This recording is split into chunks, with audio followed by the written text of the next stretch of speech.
Eee, udah. Oke, baik. Terima kasih, Alia. Iya. Baik, kita mulai di presentasi materi saya dulu ya, cara menuliskan, kutipan dan daftar pustaka. Oke, saya akan coba share untuk, materinya.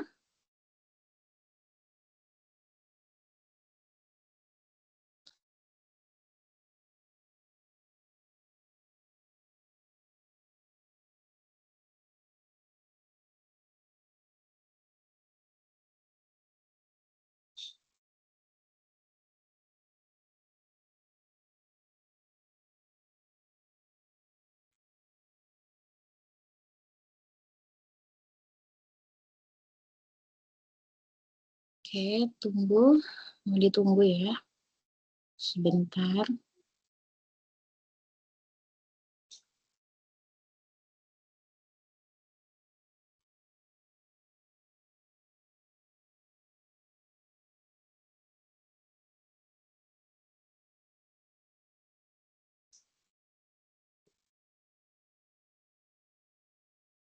Tunggu dulu. Saya share.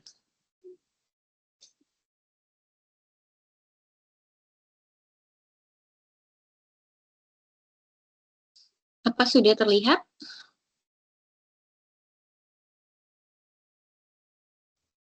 Belum. Sudah terlihat materinya? Eee, Teman-teman sudah, sudah Ibu. kelihatan? Ya? Belum, masih Belum? blank. Masih blank ya? Sudah, Iya. Ibu. Di saya sudah. Tadi saya juga sudah. Yang lainnya sudah? Sudah. Sudah ya? Sudah, Oke, Bu. berarti sudah. Oke ya, materinya apa coba kalau yang sudah? Biar kita sama-sama. Mengutip dan menuliskan sumber kutipan. Iya, oke. Berarti sudah ya. Untuk yang belum coba di-refresh lagi atau bagaimana supaya kelihatan ya. Baik, kita mulai. Untuk materi ini adalah mengutip dan menuliskan sumber kutipan. Kenapa ini penting? Karena setiap artikel ilmiah yang kita tuliskan, pasti kita mengutip dan menuliskan sumber kutipan sebagai dasar bahwa artikel ilmiah kita ini berdasarkan teori atau penjelasan dari jurnal-jurnal sebelumnya yang kita kutip, untuk menghindari terdeteksi plagiasi, gitu ya. Jadi dalam artikel ilmiah kita tidak diperbolehkan memplagiasi, artinya kita mengutip tulisan orang lain tanpa mencantumkan sumber kutipannya, gitu ya, tanpa menunjukkan bahwa tulisan itu adalah hasil dari tulisan orang lain, ya. Nah, dalam mengutip dan menuliskan sumber kutipan ada beberapa hal yang harus diperhatikan. Yang pertama adalah nama penulis dan tahun. Nama penulis itu artinya nama yang menuliskan kutipan itu, baik dalam bentuk jurnal ataupun dalam bentuk buku. Dan tahunnya itu adalah tahun diterbitkan jurnal atau buku tersebut, gitu ya. Dan dalam menuliskan kutipan itu biasanya kita kutip dengan menyebutkan sumber kutipannya berupa nama akhir. Jadi kalau misalnya yang menulis buku itu adalah saya, Ika Sari Dewi, maka nama kutipan untuk yang dijadikan referensi atau dasar kutipannya adalah Dewi, kemudian misalnya saya tuliskan di tahun, saya publikasikan jurnal atau buku saya di tahun ini, maka dituliskan kutipannya Dewi, gitu ya, tahun 2026. Kalau misalnya dia dituliskan di akhir, maka ditulis dengan tutup kurung, ya, buka kurung dan tutup kurung. Kalau misalnya dia dituliskan sebagai di awal, maka dia tidak perlu ini ya, tanda kurung kurawal tadi, tutup dan buka kurung tadi ya, langsung saja. Oke, untuk lebih jelasnya kita masuk ke materi dulu ya. Apa sih sebenarnya yang disebut dengan kutipan itu? Kutipan itu adalah kata-kata atau kalimat yang kita kutip, yang merupakan pendapat orang lain. Nah, hal ini dilakukan seperti yang saya sebutkan tadi sebagai pengakuan dan penghargaan atas karya atau ide atau pemikiran dari orang tersebut. begitu ya. Jadi sebagai bagian dari etika akademik itu pengutipan yang baik harus dilakukan dengan cara langsung ataupun tidak langsung. Jadi wajib mencantumkan sumber kutipannya. Tidak menutup kemungkinan kita juga dalam menuliskan artikel ilmiah kita ada memberikan atau menuliskan hasil pikiran atau buah pikiran kita sendiri. Tetapi ada kalanya kita memerlukan mengambil teori-teori dari yang sebelumnya. Kalau misalnya kita menuliskan hasil pemikiran kita sendiri mengenai apa yang kita analisis, apa yang kita teliti, itu tidak perlu dimasukkan kutipannya. Tetapi jika kita mengambil teori dari orang lain, artinya teori dari yang sebelum-sebelumnya ataupun hasil penelitian dari orang sebelumnya, maka kita wajib menuliskan sumber kutipan tersebut dengan meletakkan nama dan tahun, gitu ya. Kalau tidak kita gunakan atau kita tidak lakukan, maka kita disebut plagiasi. Dan itu sangat tidak diperbolehkan dalam penulisan karya ilmiah. Next, tadi saya katakan bahwa kutipan itu ada yang disebut dengan kutipan langsung dan kutipan tidak langsung. Nah, untuk pengutipan langsung adalah mengutip ide, konsep orang lain dengan menuliskan kembali isi kutipan sesuai dengan aslinya tanpa ada perubahan sedikit pun, gitu ya. Nah, pengutipan langsung ini ditulis dengan menuliskan nama penulis, tahun terbit, kemudian halaman teks dan tanda kutip, biasanya. Contohnya, ini kutipan langsung ya. Kalimat yang dikutip itu kurang atau sama dengan 40 kata, dituliskan dalam teks dengan memberikan tanda petik di awal dan di akhir kutipan. Jadi kalau misalnya kutipannya itu kita tuliskan secara langsung dan kurang dari 40 kata, maka kita menuliskan tanda kutip di awal dan di akhir. Kemudian menyebutkan tahun terbit dan nomor halaman yang dikutip. Misalnya, contoh, nama penulis disebutkan tidak sebagai bagian dari narasi. Contohnya, dia menyatakan, students often had difficulty using apa style. Dari si Jones, ya, Jones, 1998, halaman 199, gitu ya. Tetapi dia tidak menjelaskan lebih jauh alasannya. Dia hanya mengutip satu kata atau teori dari si Jones ini, maka dia disebut dengan kutipan langsung. Ya. Kemudian yang kedua adalah nama penulis disebutkan sebagai bagian dari narasi. Misalnya, kita sebutkan menurut Jones, 1998, students often had difficulty using apa style, especially when it was their first time. Baru di belakangnya kita sebutkan halamannya, halaman berapa, gitu ya. Jadi kutipan langsung itu juga ada dua cara dalam menuliskannya. Yang pertama, kita tidak menyebutkan nama penulisnya sebagai bagian dari narasi atau sebagian dari kalimat, gitu ya. Maka kita menggunakan kata personal yang lain, kata ganti, gitu ya. Dengan kata ganti dia, gitu ya, mengatakan, atau kalau misalnya nama penulis disebutkan sebagai bagian dari narasi atau bagian dari kalimat, maka kita sebutkan langsung namanya. Nah, biasanya lebih banyak artikel ilmiah itu yang dituliskan dengan nomor yang contoh yang kedua, dengan menuliskan namanya langsung, gitu ya. Oke, next selanjutnya untuk kutipan langsung. Ya, nah kutipan langsung yang panjang, tadi kan yang pendek, ini yang panjang. Kalimat yang dikutip lebih dari 40 kata, maka kutipan ditulis dalam paragraf tersendiri dengan jarak 6 karakter dari tepi kiri dan tetap dalam jarak 1,5 spasi seperti teks, gitu ya. Contohnya, nama penulis disebutkan tidak sebagai bagian dari narasi, maka kutipan panjang lebih dari 40 kata atau lebih disebut dengan block quotations dan diketik pada baris baru lalu maksud dan bla bla bla. Nah, contohnya ini yang di nomor 1 ya, dari mulai kutipan sampai dengan yang daftar pustaka. Ini ya, dari mulai kutipan panjang bla bla bla bla sampai dengan daftar pustaka. Inilah misalnya ini adalah kalimat yang kita kutip. Dia lebih dari 40 kata, maka kita masukkan sumbernya atau tuliskan sumbernya di belakang. Ya, ini nama belakang ya, partai Listiarini ini, nama belakangnya. Kalau misalnya ada lebih dari satu penulis, maka kita sebutkan et al. Et al ini artinya semuanya. Misalnya ada 13, maka kita sebutkan et al juga. Kalau misalnya ada 2, kita ingin menyebutkan Listiarini dan Dewi, boleh gitu ya. Tetapi kalau sudah lebih dari 2, ada 3, itu kita sebutnya dengan et al. Jadi nama penulis pertama saja yang kita masukkan sebagai sumber kutipan. Kemudian diikuti koma dengan tahun di kapan diterbitkan, kemudian dengan halaman. Ya, ini adalah jenis untuk kutipan langsung. Untuk yang lebih dari 40 kata.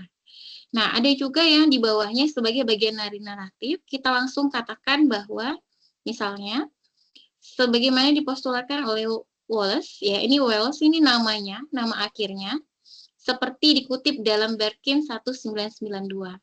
Nah, kadangkala kita mengutip tidak karena kita ada keterbatasan sumber kutipan ya. Kutipan ini kan hanya boleh dari 10 tahun ke belakang.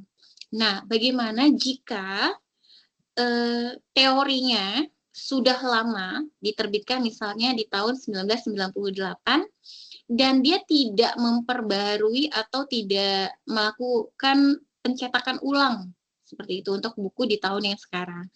Tetapi kita membutuhkan teorinya, begitu. Bagaimana cara kita mengutipnya? Nah, kita boleh mengutipnya dengan cara seperti ini. Seperti dikutip dalam Berkin 1992. Nah, Wallace-nya ini misalnya dari tahun 2016. Jadi kutipan dalam kutipan. Cara mengutipnya seperti ini ya. Jadi tuliskan dulu nama terakhirnya dari yang kita baca. Misalnya kita baca di jurnal Wallace mengenai teori si Barkin yang diterbitkan di tahun 1992. Maka kita tuliskan seperti ini. Seperti dikutip dalam Barkin 1992. Kemudian koma, tuliskan apa kutipannya. Dan sebutkan halamannya misalnya. Biasanya ini untuk yang teori ya, teori yang di buku. Jadi kalau misalnya buku, memang ada beberapa buku yang apalagi teori-teori terjemahan yang sudah lama gitu ya, yang belum up to date misalnya. Untuk cetakannya. Ya, up to date bukan teorinya ya, tetapi cetakannya. Teorinya masih up to date sampai sekarang, masih digunakan sampai sekarang, hanya saja bukunya sudah tidak dicetak lagi, begitu. Tidak dicetak ulang lagi. Nah, maka yang kita lakukan adalah kita mengambil kutipan dalam kutipan. Gitu ya. Misalnya, kita mengambil kutipannya melalui jurnal orang lain. Maka kita sebutkan nama jurnal orang lain tersebut dulu, baru kita masukkan tulisannya dikutip seperti dikutip dalam buku si Barkin tahun 1992. Begitu. Ya. Oke, next selanjutnya. Untuk kutipan tidak langsung. Nah, kutipan tidak langsung ini adalah mengutip atau ide konsep orang lain menggunakan kata-kata penulis sendiri. Artinya kata-katanya sudah kita paraphrase misalnya, gitu ya. Atau kita ubah menjadi kalimat yang lebih sederhana sesuai dengan kalimat kita sendiri. Itu juga bisa. Gitu ya. Kutipan tidak langsung, cara pengutipannya bagaimana? Sinonimnya menggunakan kata ganti, kemudian mengubah kelas kata, kemudian referensinya itu bisa kamu sinonim ya, karena kita mengubah, biasanya untuk mengubah satu kata atau melakukan paraphrase itu, kita mengubah kelas katanya, bisa gitu ya, atau kita mengubah kata lainnya, misalnya yang memiliki makna yang sama, gitu ya. Seperti kata melihat misalnya. Kita ganti menjadi mengamati misalnya gitu ya, mengawasi misalnya sesuai dengan kalimatnya. Maka itu kita membutuhkan kamus atau referensi kamus sinonim begitu. Atau kita ingin mengubah struktur kalimat dari yang kalimat aktif menjadi kalimat pasif misalnya gitu ya. Atau hal lainnya, banyak teknik parafrasa yang bisa kita gunakan gitu ya. Selanjutnya untuk kutipan tidak langsung, ini contohnya seperti ini ya. Dengan menggunakan sinonim atau kata ganti. Teks aslinya penyakit pandemi, hal lainnya yang pernah terjadi dan menyerang banyak di daerah seluruh dunia adalah flu Asia. Kemudian flu ini berasal dari wabah pandemi influenza A, subtype H2N2. Nah, untuk yang parapresnya kita bisa katakan penyakit pandemi lainnya yang pernah terjadi dan menyerang banyak daerah di seluruh dunia adalah flu Asia. Langsung gitu ya. Jadi kita ganti kelas katanya dan juga struktur kalimatnya. Gitu. Jadi dia lebih bervariasi lagi untuk menghindari plagiasi tadi. Oke. Next. Nah, ini cara-cara untuk menggunakan paraphrase ya, teknik paraphrase-nya. Nanti teman-teman bisa dilihat. Saya next-kan saja dulu, nanti materinya akan saya share di grup WA ya. Ini bisa dibaca nanti bagaimana cara melakukan paraphrase. Ini sangat penting karena untuk menghindari si plagiasi tadi, gitu ya. Next, ini untuk kutipan tidak langsung. Bagaimana secara penulisannya? Pengutipan tidak langsung dituliskan dalam kalimat atau teks dengan mencantumkan nama penulis dan tahun penerbitan tanpa menuliskan halaman. Oke, tanpa menuliskan halaman ya. Nah, contohnya, Ratnawati 2006 menyatakan bahwa demokratisasi pemerintahan lokal terjadi di era otonomi daerah.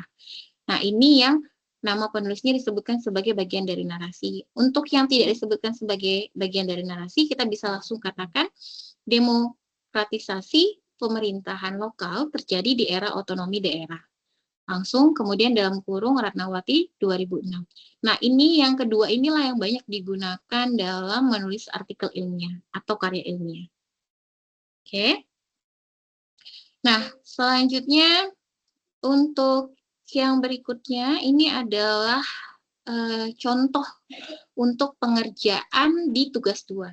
Untuk tugas 2-nya teman-teman bisa menuliskan seperti ini untuk metrik tinjauan pustakanya ya. Di nama penulis, tahun gitu ya, judul, kategori terbitnya, tujuannya apa? Tujuan biasa kalau jurnal kan ada tujuan ininya ya, tujuan dari penelitiannya. Nah, boleh dimasukkan. Kemudian teori dan konsepnya apa, metode analisisnya apa, hasil pembahasannya apa, kesimpulan dan saran. Nah, ini untuk yang matrik tinjauan pustaka jurnal. Kalau misalnya untuk yang buku, teman-teman bisa nanti tulis penulis dan tahunnya, judul bukunya, kemudian penerbitnya gitu ya, kemudian isi atau rangkuman bukunya apa gitu ya. Kemudian boleh kalau misalnya ada kesimpulan dari bukunya boleh atau rangkuman dari bukunya juga boleh. Ya, jadi kalau buku dia tab-nya atau tabelnya itu lebih sedikit, tapi kalau jurnal buatnya yang seperti ini, seperti yang saya contohkan. Kalau di buku sesuaikan dengan isi bukunya, ya. Jadi agar teman-teman bisa lebih gampang dalam nanti menuliskan kutipannya di artikel ilmiahnya atau di karya ilmiahnya. Oke, sampai di sini ada yang mau ditanyakan sebelum kita masuk ke daftar pustaka? Ada kira-kira? Saya Ibu mau bertanya. Iya, boleh, silakan. Suaranya boleh lebih keras. Iya, silakan. Sudah terdengar? Sudah terdengar. Boleh, silakan. Kemarin saya udah setor yang tugas 2, tapi formatnya nggak seperti ini. Apakah harus diganti? Untuk tugas 2-nya kebetulan masih ada, baru hanya 2 orang ya yang mengumpulkan. Jadi belum saya periksa. Jika sudah mencakup keseluruhan dari yang di tabel ini, misalnya tujuannya, teori konsep dan metode analisis dan lain sebagainya, sudah kamu tuliskan seperti itu, ya tidak perlu diulang. Tapi kalau misalnya belum mencakup keseluruhannya, silakan di-submit ulang.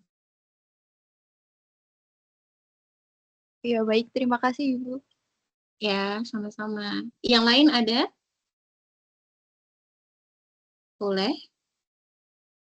Kalau ada. Kalau tidak ada, kita lanjut ke bagian yang berikutnya ya, membuat daftar pustaka. Oke, mau ditunggu, saya share dulu.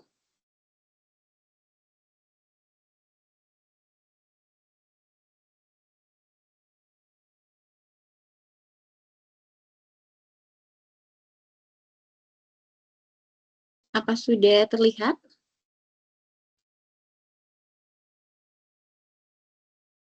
Teman-teman sudah terlihat yang saya share? Buat saya sudah, Ibu. Sudah ya. Oke, baik. Kita lanjut. Untuk penulisan daftar pustaka. Nah, penulisan daftar pustaka ini juga penting ya. Karena dalam artikel ilmiah, semua yang kita jadikan sebagai kutipan atau yang kita tuliskan sebagai kutipan wajib masuk ke dalam daftar pustaka. Ya. Tetapi jika kutipannya tidak ada kita tuliskan di dalam artikel ilmiah, maka kita tidak masukkan ke dalam daftar pustaka. Begitu. Misalnya nih, kita baca jurnal yang sesuai dengan penelitian kita, tetapi tidak ada kalimat dalam jurnal tersebut yang kita masukkan ke dalam daftar ke dalam artikel ilmiah yang sedang kita tulis. Maka jurnal yang kita baca itu tidak perlu dimasukkan ke dalam daftar pustaka. Demikian juga halnya dengan buku. Jadi jika buku ini kita hanya baca saja, tetapi tidak ada satupun teori ataupun kalimat dalam buku ini yang kita masukkan ke dalam artikel ilmiah kita, maka buku ini tidak perlu dituliskan dalam daftar pustaka. Ya, jadi nanti tidak boleh ada sumber referensi lainnya yang kalimatnya atau kutipannya tidak ada di dalam artikel ilmiah yang teman-teman buat. Begitu ya. Oke, untuk daftar pustaka, penulisannya itu dilakukan dengan menggunakan Mendeley atau Zotero. Ya, teman-teman boleh pilih yang mana. Oke. Nah, pada dasarnya cara penulisannya untuk yang secara menuli atau yang manual itu seperti ini cara penulisannya. Nama belakang penulis diikuti nama depan gitu ya. Misalnya saya namanya Ika Sari Dewi, maka yang ditulis adalah Dewi, I, S. Ya, Ika Sarinya itu jadinya di tengah gitu ya. Dewi IS. Nah, itu yang dituliskan. Kalau misalnya ada 4 nih, ya Ika Sari Dewi Sembiring misalnya nama saya. Maka yang kita tuliskan sebagai nama belakang adalah Sembiring, baru koma, baru nama saya SD gitu. Ya. Jadi sesuaikan dengan si nama penulisnya. Oke. Nah, kemudian diikuti dengan tahun terbit. Kapan jurnal atau buku tersebut diterbitkan. Diikuti dengan judul buku, ditulis dengan huruf miring dan huruf besar pada kata pertama judul dan subjudul saja. Kemudian diikuti dengan nama penerbit. Ya, contohnya teman-teman bisa lihat di bagian sebelah kanan ini ya. Nah, ini ada contoh-contoh penulisan daftar pustaka. Jadi ingat lagi teman-teman, yang ditulis adalah nama belakang. Penulisannya juga sama untuk kutipan. Kutipan juga ditulis dengan nama belakang, bukan nama depan, ya, tetapi nama belakang. Misalnya nih teman-teman di kutipannya buat nama depan, kemudian di daftar pustakanya buatnya nama belakang. Ketika nanti saya search gitu ya, saya control find gitu, saya tuliskan nih nama nama kutipannya, misalnya namanya Ika. Saya tuliskan Ika. Setelah saya search, tidak ada ternyata daftar pustakanya. Padahal teman-teman ada buat gitu ya. Tetapi karena di daftar pustaka teman-teman buatnya Dewi, maka tidak terdetek ya. Karena di kutipannya teman-teman buatnya Ika, bukan Dewi tadi gitu. Jadi nanti cara saya mengecek apakah kutipannya itu ada daftar pustakanya ataupun buku yang ada di daftar pustaka itu ada kutipannya, saya akan melakukan control find tadi di artikel teman-teman yang nanti teman-teman kumpulkan. Jadi nanti saya akan control find, kemudian saya tuliskan nih nama kutipannya satu persatu gitu. Ada nggak di daftar pustaka? Ada atau tidak begitu. Ya, itu bagaimana cara saya melakukan pengecekan. Tidak boleh ada satu kutipan pun yang tidak ada di dalam daftar pustaka. Ini juga masuk ke dalam penilaian. Gitu ya. Ini menentukan apakah artikel ilmiah kita tulis ini adalah kredibel atau tidak. Itu sesuai atau tidak. Oke. Nah, selanjutnya untuk penulisan artikel jurnal juga sama. Cara penulisannya ditulis dengan nama belakang. Ya, setiap buku, jurnal, kemudian apakah artikel dari internet misalnya, yang ada nama penulisnya, itu disebutkan nama belakangnya. Ya, kemudian diikuti dengan judul artikel, kemudian nama jurnal ditulis dengan huruf miring dan gunakan huruf besar pada kata pertama subjurnal, kemudian volume jurnal, nomor jurnal, dan halamannya. Ya, contohnya teman-teman bisa lihat di sini ada artikel dengan satu penulis,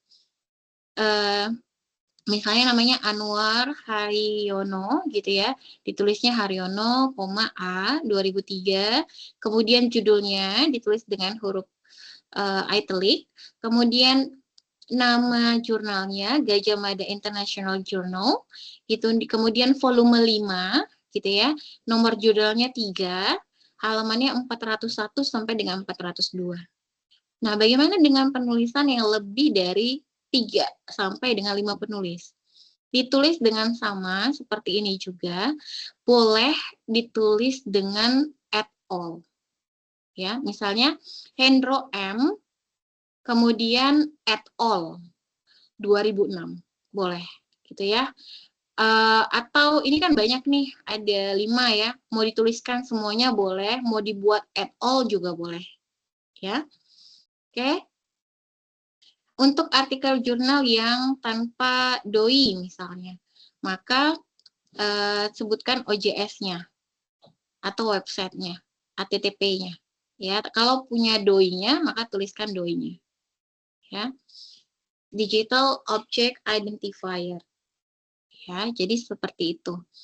Oke. Nah, nanti ini juga akan saya kirimkan melalui WA Group ya. Nah, ini ada yang untuk majalah, berita atau koran, kemudian ada tesis dan disertasi. Jadi, untuk artikel ilmiah ini apakah kutipannya hanya boleh dari jurnal dan buku saja? Tidak ya. Boleh dari majalah, boleh dari berita atau koran, boleh dari tesis atau disertasi. Pastikan cara penulisannya benar, gitu ya. Oke, next. Ini ada yang dari internet dan terbitan pemerintah. Ini makalah yang dipresentasikan artinya proceeding ya. Kalau proceeding juga boleh. Oke. Nah, sampai di sini ada yang mau ditanyakan?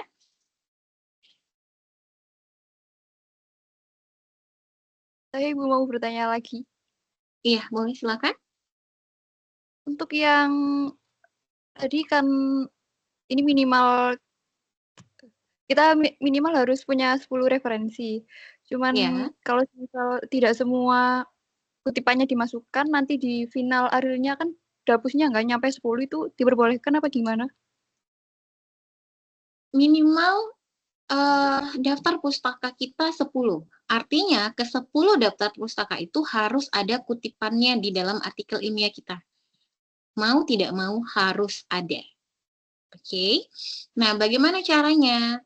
Tadi kan di sesi web pertama kan saya sudah informasikan. Silakan teman-teman cari 3 sampai dengan 5 jurnal yang sesuai dengan penelitian yang teman-teman buat untuk dimasukkan ke dalam bagian pendahuluan di paragraf jurnal yang mendukung atau penelitian sebelumnya. Kan ada paragraf yang pertama misalnya teman-teman menuliskan mengenai apa itu penerjemahan, misalnya, terus kemudian yang kedua adalah hubungan penerjemahan dengan novel misalnya, dengan terjemahan novel misalnya. Kemudian yang ketiga, paragraf ketiga kita masukkan novel itu apa, kemudian informasi mengenai novel yang kita pilih sebagai objek penelitian kita. Kemudian paragraf keempat itu kita masukkanlah berikut ini merupakan gitu ya penelitian-penelitian sebelumnya yang relevan dengan penelitian ini. Di antaranya adalah penelitian dari Nainggolan kah, Sumarwati kan, dan lain sebagainya gitu ya, yang sesuai. Pilih 3 sampai dengan 5. Nah, dari situ saja teman-teman sudah punya 5 daftar pustaka. Nah, tinggal 5 lagi. Nah, 5 ini bisa dari teori. Misalnya kita menganalisis teknik penerjemahan, maka kita menggunakan teknik penerjemahan dari Newmark misalnya. Nah, dari buku Newmark itu kita ambil definisi mengenai penerjemahan, kemudian mengenai teknik penerjemahan boleh. Untuk definisi penerjemahan aja, kita boleh ambil dari 3 sampai dengan 2 sampai dengan 3 teori. Misalnya, penerjemahan menurut Newmark, penerjemahan adalah ini. Hal ini sejalan dengan yang disebutkan oleh Catford misalnya. Catford ini kan teori juga, teori penerjemahan. Nah, selain itu Mona Baker juga membuat definisi penerjemahan seperti ini misalnya. Itu sudah 3 teori dan itu sudah masuk ke 3 daftar pustaka. Dan sudah ada 8 toh. Nah, 2 lagi adalah mengenai apa? Metode penelitian. Pengertian dari metode penelitian misalnya. Penelitian kita menggunakan penelitian deskriptif kualitatif. Nah, apa yang disebut dengan deskriptif kualitatif? Kita ambil teorinya siapa? Nah, Baban misalnya gitu ya. Kita tinggal cari buku tentang metode penelitian yang membahas mengenai definisi dari deskriptif kualitatif. Kita masukkan, itu sudah menjadi satu kutipan gitu. Dan yang lainnya sesuai dengan penelitian kita. Misalnya ini kita meneliti tentang teknik penerjemahan dan kesepadanan makna. Berarti ada teori tentang kesepadanan makna di situ. Ya kan? Nah, teori kesepadanan makna dari siapa? Nah, itu kita masukkan juga sebagai daftar pustaka. Jadi sudah lengkap 10. Jadi minimal 10 itu sudah yang paling minimal harus ada saat kita menuliskan artikel ilmiah. Lebih dari itu boleh atau tidak? Boleh, tidak ada masalah. Kurang dari itu yang tidak boleh. Begitu ya. Oke, ada lagi pertanyaannya? Pas sudah jelas? Sudah jelas Ibu, terima kasih banyak. Oke, ini ada pertanyaan dari teman yang lain ya. Kita lihat dulu pertanyaannya tadi dari Alia ya. Sorry. Jadi pertanyaannya apa, Alia? Jurnal atau buku yang dipakai untuk daftar pustaka harus dari tahun 2017 sampai 2026 saja Kak Bu? Iya benar. Ya, dari 2016 sampai dengan 2026. Misalnya ada teori yang seperti yang saya sebutkan tadi ya. Misalnya teorinya si Catford nih. Dia nggak ada menerbitkan buku baru nih tentang penerjemahan si Catford ini. Maka kita bisa ambil teorinya Catford dari jurnal yang lain yang diterbitkan di tahun 2026 misalnya. Kita cari nih jurnal yang di 2026 yang menyebutkan atau menuliskan mengenai teori si Catford. Nah, kita bisa buat kutipan dalam kutipan tadi. Jadi kita bisa sebutkan misalnya nih saya nih yang menuliskan jurnal di tahun 2026. Kemudian saya ada menuliskan teori tentang si Catford ini. Maka kita tuliskan menurut Dewi dalam kurung seperti yang dikutip dalam Catford misalnya 1998 tutup kurung, baru kita sebutkan apa kutipannya. Gitu ya. Jadi kita buat kutipan dalam kutipan. Kalau misalnya untuk teori, ini hanya berlaku untuk teori ya, karena teori ini kadang ada bukunya yang tidak diperbarui atau diterbitkan kembali. Ya, jadi kita masih menggunakan buku yang terbitan lama misalnya. Tapi kalau misalnya untuk metode penelitian, saya yakin itu ada banyak sekali buku-buku yang diterbitkan di tahun sekarang gitu ya, 2026 untuk sumber referensinya. Tapi kalau untuk yang teori penerjemahan khususnya atau teori mengenai sastra kontemporer dan teori mengenai linguistik misalnya boleh, tetapi kita ambil dari jurnal yang diterbitkan yang terbaru, kemudian kita ambil menjadi kutipan dalam kutipan untuk penulisannya, itu boleh, tidak masalah gitu ya. Nah, nanti yang dimasukkan ke dalam daftar pustaka apanya gitu ya? Ya jurnalnya tadi, jurnal yang terbaru tadi gitu. Jadi bukan teori yang Catford 1998 itu, tidak, tetapi jurnal yang terbaru. Si Dewi tadi, jurnal saya tadi yang masuk ke dalam daftar pustakanya. Kayak gitu. Sudah paham ya? Oke, kalau misalnya tidak ada, kita masuk ke bagian ini ya, presentasi data. Oke, presentasi data penelitian.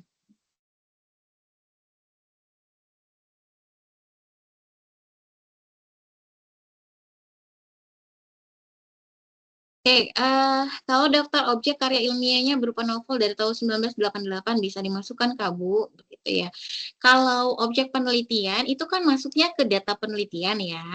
Data penelitian ini kan nggak kita kutip, kan kita ambil datanya. Jadi data penelitiannya tidak perlu dimasukkan di daftar pustaka. Gitu, misalnya novel gitu, itu nggak perlu kita masukkan ke dalam artikel ilmiahnya.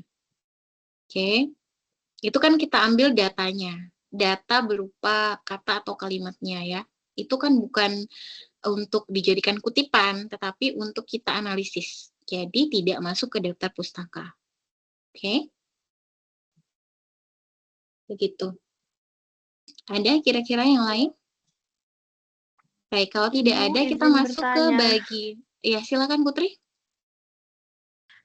Berarti untuk referensi ini apakah boleh direvisi gitu ya? Mungkin ada tambahan atau gimana? Selama belum sampai di tugas 4, teman-teman boleh lakukan revisi untuk yang daftar pustaka, untuk kutipan ini, boleh ya. Tetapi pastikan jangan nanti, misalnya nih, ini kan kita sudah masuk ke tugas 3 ya. Tugas 3 itu adalah membuat artikel ilmiah secara keseluruhan, harus sudah jadi nih. Tugas 3 itu kan dia harus sudah jadi dari mulai judul sampai dengan daftar pustaka. Nah, di tugas 3 teman-teman kan nanti setelah dikirimkan atau di-upload, di-submit di tugas 3, kan saya akan memberikan feedback semuanya dari awal sampai dengan akhir ya, dari mulai kata-katanya, kalimatnya begitu. Kemudian hasil analisis data dan lain sebagainya, itu akan saya berikan feedbacknya. Nanti jika sudah diperbaiki, kemudian teman-teman ingin merevisi nih kutipan yang lainnya, ya boleh saja sampai dengan nanti di tugas 4. Kalau sudah sampai tugas 4 di-upload, sudah tidak bisa lakukan revisi lagi gitu. Jadi untuk kutipan ini masih bisa terus direvisi sampai dengan batas akhir pengumpulan di tugas 4. Oke? Oke, baik Ibu. Terima kasih. Ya, ada lagi kira-kira yang lain? Oke, kalau tidak ada, kita masuk ke bagian presentasi data ya. Untuk data penelitiannya. Silakan untuk yang pertama boleh disiapkan Anggun untuk data penelitiannya. Baik, Ibu, saya izin Dipresentasikan. pakai dua account. Ya, boleh, silakan.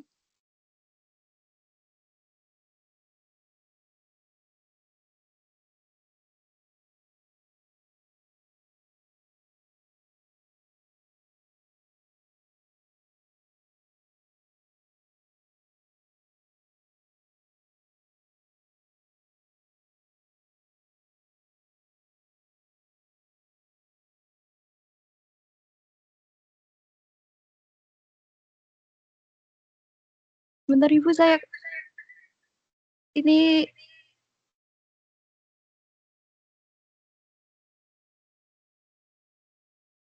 Ya, boleh, silakan.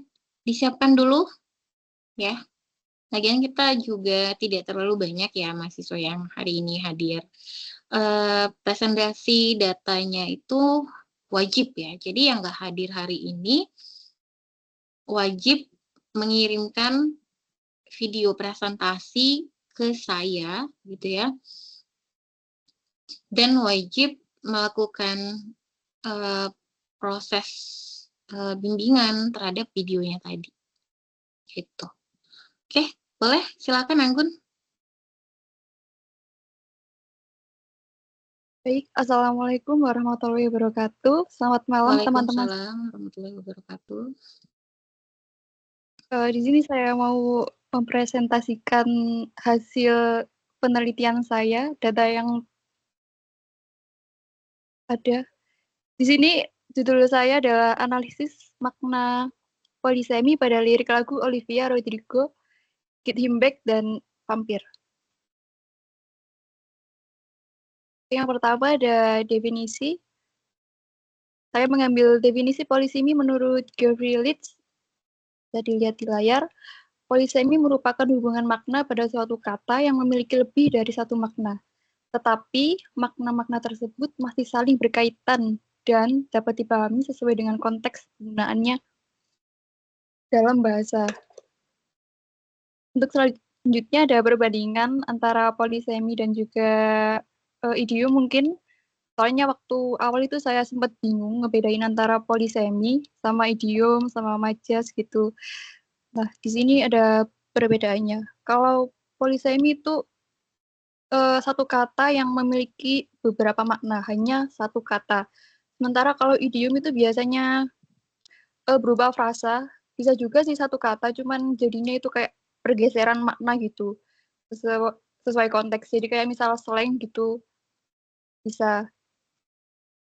Terus kalau mau ngebandingin antara ini polisemi murni atau idiom, saya menggunakan cara saya sendiri, yaitu saya searching di Oxford Dictionary kalau nggak salah kemarin. Kalau misal satu kata itu muncul beberapa arti, itu bisa dikatakan polisemi murni.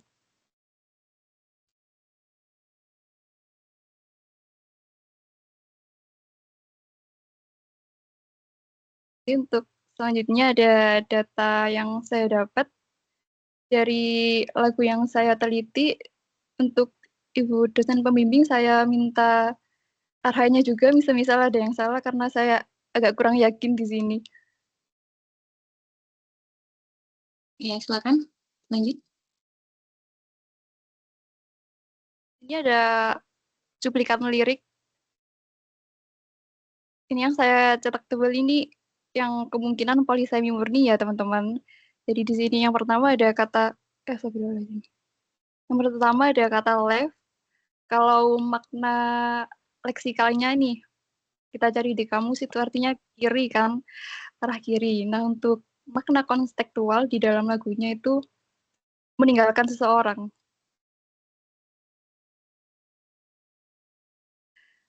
Untuk yang kedua, di sini ada miss. Makna leksikalnya bisa melewatkan sesuatu, terlambat, gitu. Nah, untuk di dalam lagu ini konteksnya rindu banget sama mantan pacarnya. Untuk yang ketiga ada get. Makna dalam kamus memperoleh ya, mendapat sesuatu, memperoleh gitu. Kalau di lagunya melakukan balas dendam gitu, kayak get revenge. Selanjutnya ada back. Ini saya bingung Ibu, sebenarnya ini polisemi murni atau bukan.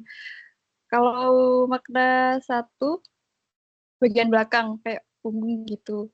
Kalau makna konstekstualnya, kembali ke seseorang. Bisa juga atau bukan kembali sih, kayak nyuruh, apa ya, kayak balas dendam juga bisa. Yang kelima ada picture. Makna leksikalnya foto atau gambar ya. Makna konseptualnya dalam lagu membayangkan gitu di pikiran, kayak daydreaming mungkin bisa. Selanjutnya yang terakhir ada fix. Makna leksikalnya memperbaiki barang atau sesuatu yang rusak. Kalau di dalam lagu ini kayak pengen ngubah sifat anak orang gitu, cuman nggak mungkin ya kayaknya. Oke, ini yang kedua, lagu yang kedua, saya mendapatkan 4 data polisemi. Yang pertama ada kata cool, makna leksikalnya dingin, terasa dingin gitu.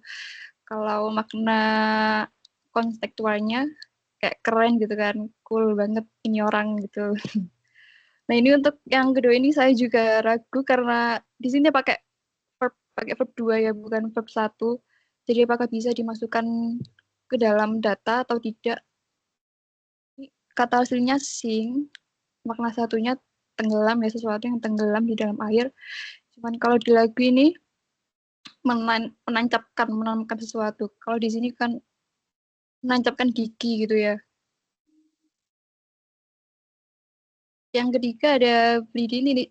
Saya juga ragu karena ini bleed plus verb gitu kan, plus verb ing gitu, plus ing.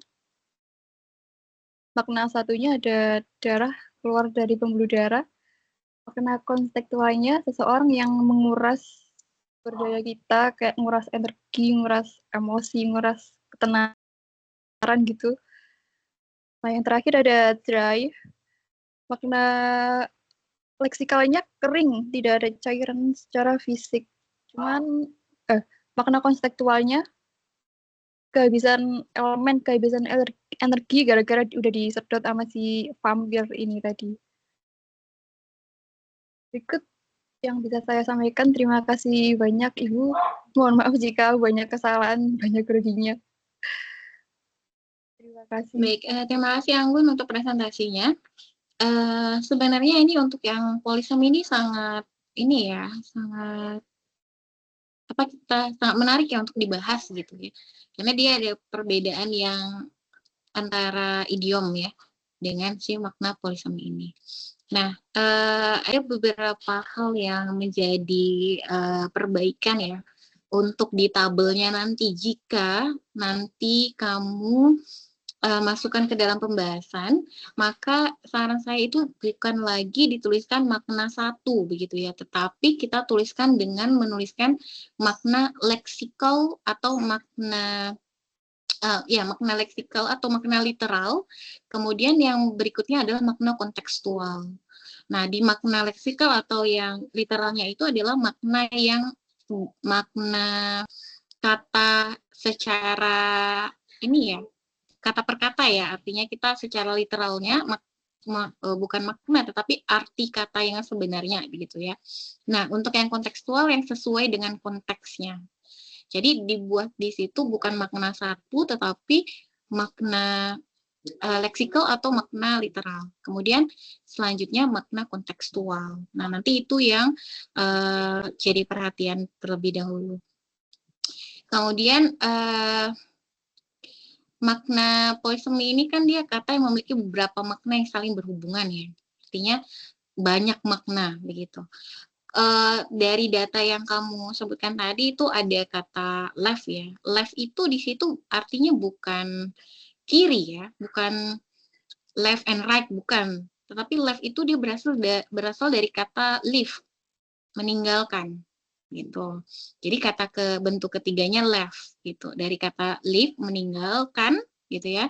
Kata bentuk ketiganya left. Nah, jadi kalau misalnya kamu katakan kata left itu kiri atau arah kiri, itu tidak tepat secara literalnya karena dia asal katanya itu dia leave tadi gitu. Meninggalkan tadi ya. Kemudian kalau yang dari kata makna leksikalnya gitu ya, kita meninggalkan tadi makna literal atau makna leksikalnya itu artinya kan meninggalkan. Nah, makna kontekstualnya berdasarkan dari lagu itu apa gitu.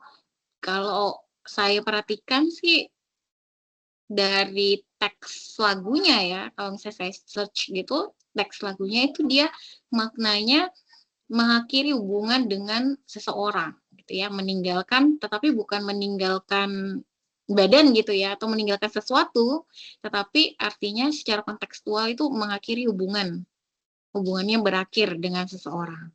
Nah, itu perlu pemahaman yang lebih dalam mengenai untuk menganalisis si kata tadi. Jadi cara kita membuat untuk yang makna literal dan leksikalnya tadi caranya bagaimana? Kita lihat dulu root katanya gitu. Root word-nya itu apa?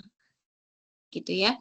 Jadi memang si left ini tulisannya benar sih, kalau kiri juga tulisannya left juga. Tetapi dalam kalimat ini left itu bukan artinya kiri, tetapi meninggalkan gitu. Dan secara kontekstual artinya memutuskan hubungan. Jadi kita harus jeli dalam meneliti data ya. Terutama ini untuk yang penerjemahan tadi, gitu ya. Kemudian kata sang tadi ya, gitu ya. Sang ini kan dia artinya kamu katakan menancapkan sesuatu tadi ya, kalau saya tidak salah. Nah ini maknanya kurang tepat nih secara literal. Nah kamu coba cari kalimat lain atau kata lain yang dari si sang ini. Lihat dari root word-nya itu apa dulu, gitu. Nah itulah yang dijadikan makna leksikalnya atau makna literalnya. Gitu.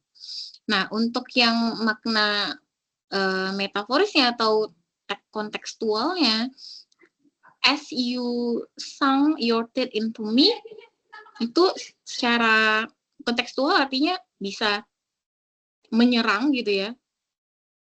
As you sunk your teeth into me itu bisa menyerang secara emosional, bisa juga melukai, bisa juga memanfaatkan seseorang. Nah, cara kita mengetahui makna kontekstualnya dari mana? Dari kalimat yang berikutnya. Kayak gitu. Jadi kita bisa menentukan apakah dia ini menyerang secara emosional, apakah dia ini arti kontekstualnya melukai seseorang, atau apakah dia ini artinya memanfaatkan seseorang, itu berdasarkan kalimat berikutnya atau lirik berikutnya. Nah, begitu cara kita menganalisis lagu ya, secara kontekstualnya. Oke, jadi tidak bisa kita hanya mengandalkan satu kalimat saja, gitu ya, tetapi kita harus juga memikirkan secara kontekstual keseluruhan dari lirik itu, mana yang lebih sesuai, gitu ya, dengan si konteks lagunya tadi. Oke, kemudian apa ya? Ada kata dan data-data lainnya nanti silahkan coba di analisis lebih jauh lagi ya. Artinya untuk yang pertama adalah makna leksikal atau literalnya itu kamu harus cari dari root word-nya, dari kata dasarnya ya. Sebenarnya kata dasarnya apa? Maka nanti kita bisa menentukan bahwa artinya atau secara literal adalah ini gitu. Setelah itu baru berikutnya adalah makna kontekstualnya. Begitu ya, Anggun ya. Baik Bu, terima kasih banyak arahannya. Baik, sampai di sini ada yang mau ditanyakan dulu? Nah, untuk Anggun sendiri ini karena sorry ya, saya dulu ya, bentar ya, sedikit aja, nanti saya lupa. Untuk si Anggun, gitu ya, karena ini adalah polisemi ya, dan kemudian kan ini mengenai makna ya, jadi saya sarankan nih, Anggun boleh cari teori mengenai makna itu dari Geoffrey Leach, teorinya si Leach, atau si Lyons, John Lyons, atau boleh juga si Fillmore, gitu ya, untuk teorinya. Jadi ketiga teori ini bisa digunakan atau kamu bisa pilih salah satu untuk menguatkan, ya, agar landasan teorinya itu lebih kuat ya. Ya, boleh punyanya si Leach, Geoffrey Leach, John Lyons, atau si Charles J. Fillmore, ya, boleh untuk yang ini. Oke. Terus tadi ada satu lagi yang back tadi ya. Back itu tadi apakah back itu artinya belakang gitu ya. Kemudian ada frasa get him back gitu ya, menunjukkan polisemi apa gitu ya. Nah, kalau dilihat dari lirik lagunya, back itu maknanya tuh ada dua ya, yang makna secara kontekstualnya bisa kembali gitu ya, kembali bersama artinya, atau bisa balas dendam gitu. Nah, kamu harus bisa menentukan yang mana yang sesuai dengan si konteksnya tadi. Apakah kembali bersama ataukah balas dendam tadi. Gitu. Ya, sesuaikan dengan konteksnya. Oke. Oke, saya rasa itu dulu untuk data penelitiannya, dan pastikan bahwa data penelitian kamu ini mencukupi ya untuk bisa dianalisis gitu. Kadang kita ada pilih 2 lagu, ternyata di 2 lagu itu setelah diteliti makna polisemia cuma 1 gitu, atau kata polisemia cuma 1 yang ada gitu. Ya, apa yang mau kita teliti kalau cuma 1 kan gitu. Jadi teman-teman boleh diperiksa dulu datanya, apakah bisa dijadikan sebagai data penelitian atau tidak gitu. Ya, jadi boleh kita memilih lagu sesuai dengan kesukaan kita, tetapi jangan lupa bahwa ini adalah sebuah penelitian gitu. Jadi kalau misalnya kita pilih satu lagu tetapi ternyata tidak ada data penelitian di situ yang bisa kita analisis atau kita teliti, ya sebaiknya kita ganti begitu ya. Bukan berarti ini harus diganti ya, tetapi silakan dicek kembali untuk data penelitiannya apakah sudah memenuhi syarat atau tidak. Ya, agar dia hasil penelitiannya juga relevan begitu, sesuai dengan teorinya. Oke. Oke, ada yang mau ditanyakan, Anggun? Atau teman-teman yang lain lah, boleh. Siapa saja. Kalau tidak ada, kita lanjut ke yang berikutnya ya. Kita ke Alia. Alia boleh? Halo, Alia ada? Ada, Ibu. Iya, silakan Alia. Saya bikinnya dadakan. Nggak apa-apa, kita nampilin data aja biar tahu. Ini kan sudah mau tugas 3 ya. Jangan sampai nanti udah ngerjain tugas 3 ternyata datanya nggak bisa digunakan gitu. Sementara kita ini deadline-nya itu tugas 4 itu di tanggal, kalau saya tidak salah, 26 Juni. Jadi 1 minggu sebelum tanggal 26 Juni, saya mau semuanya sudah selesai. Sudah selesai dalam artian bukan sudah selesai kalian kerjakan, tetapi sudah selesai saya setujui untuk diupload di tugas 4. Ya, jadi kalau belum saya ACC untuk diupload di tugas 4, jangan ada yang masukkan ke tugas 4.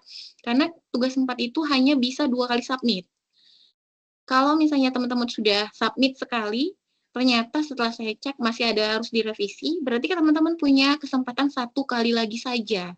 Sementara kita harus mengecek apakah dia terindeks plagiasi dan AI atau tidak gitu. Jadi kesempatannya itu hanya tinggal 1 kali lagi. Kalau misalnya begitu yang kesempatan kedua kita gunakan, sudah direvisi dari saya sebelum ACC, sudah saya suruh revisi lagi, teman-teman mulai lagi masukkan submit untuk yang kedua kali, ternyata terdeteksi plagiasinya lebih dari 30%, maka sudah tidak bisa submit lagi. Dan tugas artikel ilmiahnya tidak bisa saya nilai kalau di atas 30%. Gitu. Kalau tidak bisa saya nilai, artinya apa? Artinya tidak bisa lulus dong mata kuliah ini, kan begitu. Jadi teman-teman, 1 minggu saya berikan deadline sebelum tanggal 26, teman-teman sudah oke dan ACC di saya untuk submit di tugas 4. Jadi nanti di tugas 4 itu tugasnya bukan lagi revisi artikel ilmiah, tetapi merevisi kalimat mana yang terindikasi plagiasi. Gitu. Jadi sudah tidak ada lagi bentuk revisi untuk yang isi dari artikel ilmiahnya gitu. Jadi tinggal kita perlu ngecek si AI tadi, apakah lewat dari 30% atau tidak begitu. Ya syukur-syukur begitu di-upload atau di-submit di tugas 4, indeks AI dan plagiasinya rendah. Jadi kita tidak perlu submit ulang gitu. Kan kita mengantisipasi nih gitu ya. Supaya jangan terjadi hal-hal seperti itu. Karena hanya punya 2 kali kesempatan aja untuk submit. Oke ya. Oke, silakan Alia. Sebentar. Sudah kelihatan belum?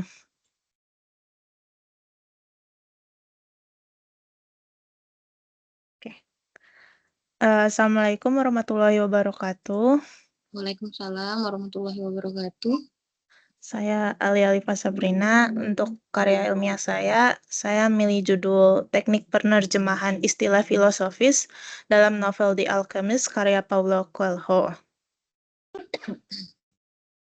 Nah, untuk definisi penerjemahan dan istilah filosofisnya, penerjemahan adalah proses mengalihkan pesan dari bahasa sumber ke bahasa sasaran tanpa menghilangkan makna utama dari teks tersebut.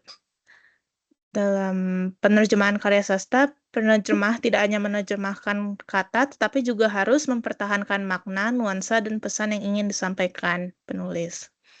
Nah, untuk filosofis, yang itu istilahnya yang mengandung makna mendalam tentang kehidupan, pemikiran, nilai, atau pandangan tertentu. Nah, saya memilih novel The Alchemist karena banyak pesan-pesan makna-makna di dalam novelnya. Di kalimatnya juga. Biasanya kan novelnya bercerita banyak tentang mimpi, takdir, perjalanan hidup, dan pencarian jati diri. Oke. Untuk latar belakangnya, ini tidak hanya memindahkan bahasa, tetapi juga menyampaikan makna, nilai budaya, dan pesan filosofis. Nah, untuk rumusan masalahnya, saya bakal mengambil apa saja teknik penerjemahan yang digunakan dalam novelnya, bagaimana penerapan teknik penerjemahan tersebut dalam menerjemahkan istilah filosofisnya, dan teknik penerjemahan apa yang paling dominan yang digunakan di novel The Alchemist tersebut. Ya, sama.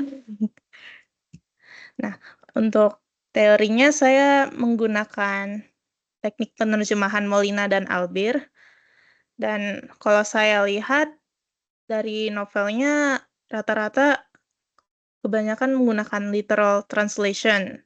Berarti menerjemahkan secara langsung sesuai makna terhadap kata-kata tersebut. Terus beberapa ada modulation, mengubah sudut pandang atau struktur agar terlihat lebih natural, sama borrowing. Berarti kata-katanya masih sama.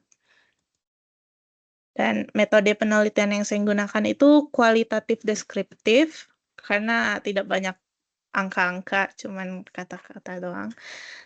Sumber datanya dari novel The Alchemist sama terjemahan bahasa Indonesianya. Dan teknik yang saya gunakan itu membaca novel tersebut dan terjemahannya, terus saya tandai yang mana istilah filosofisnya, terus saya kelompokkan terhadap teknik penerjemahannya. Oke, datanya sebenarnya banyak sih, tapi saya kurang yakin juga. Soalnya banyak di chapternya. Jadi kalau saya mungkin nemuin 20 ya. Yang saya lihat dari novel kebanyakan itu menurut saya literal translation. Seperti Language of God, yang teks sasarannya bahasa Tuhan berarti ya.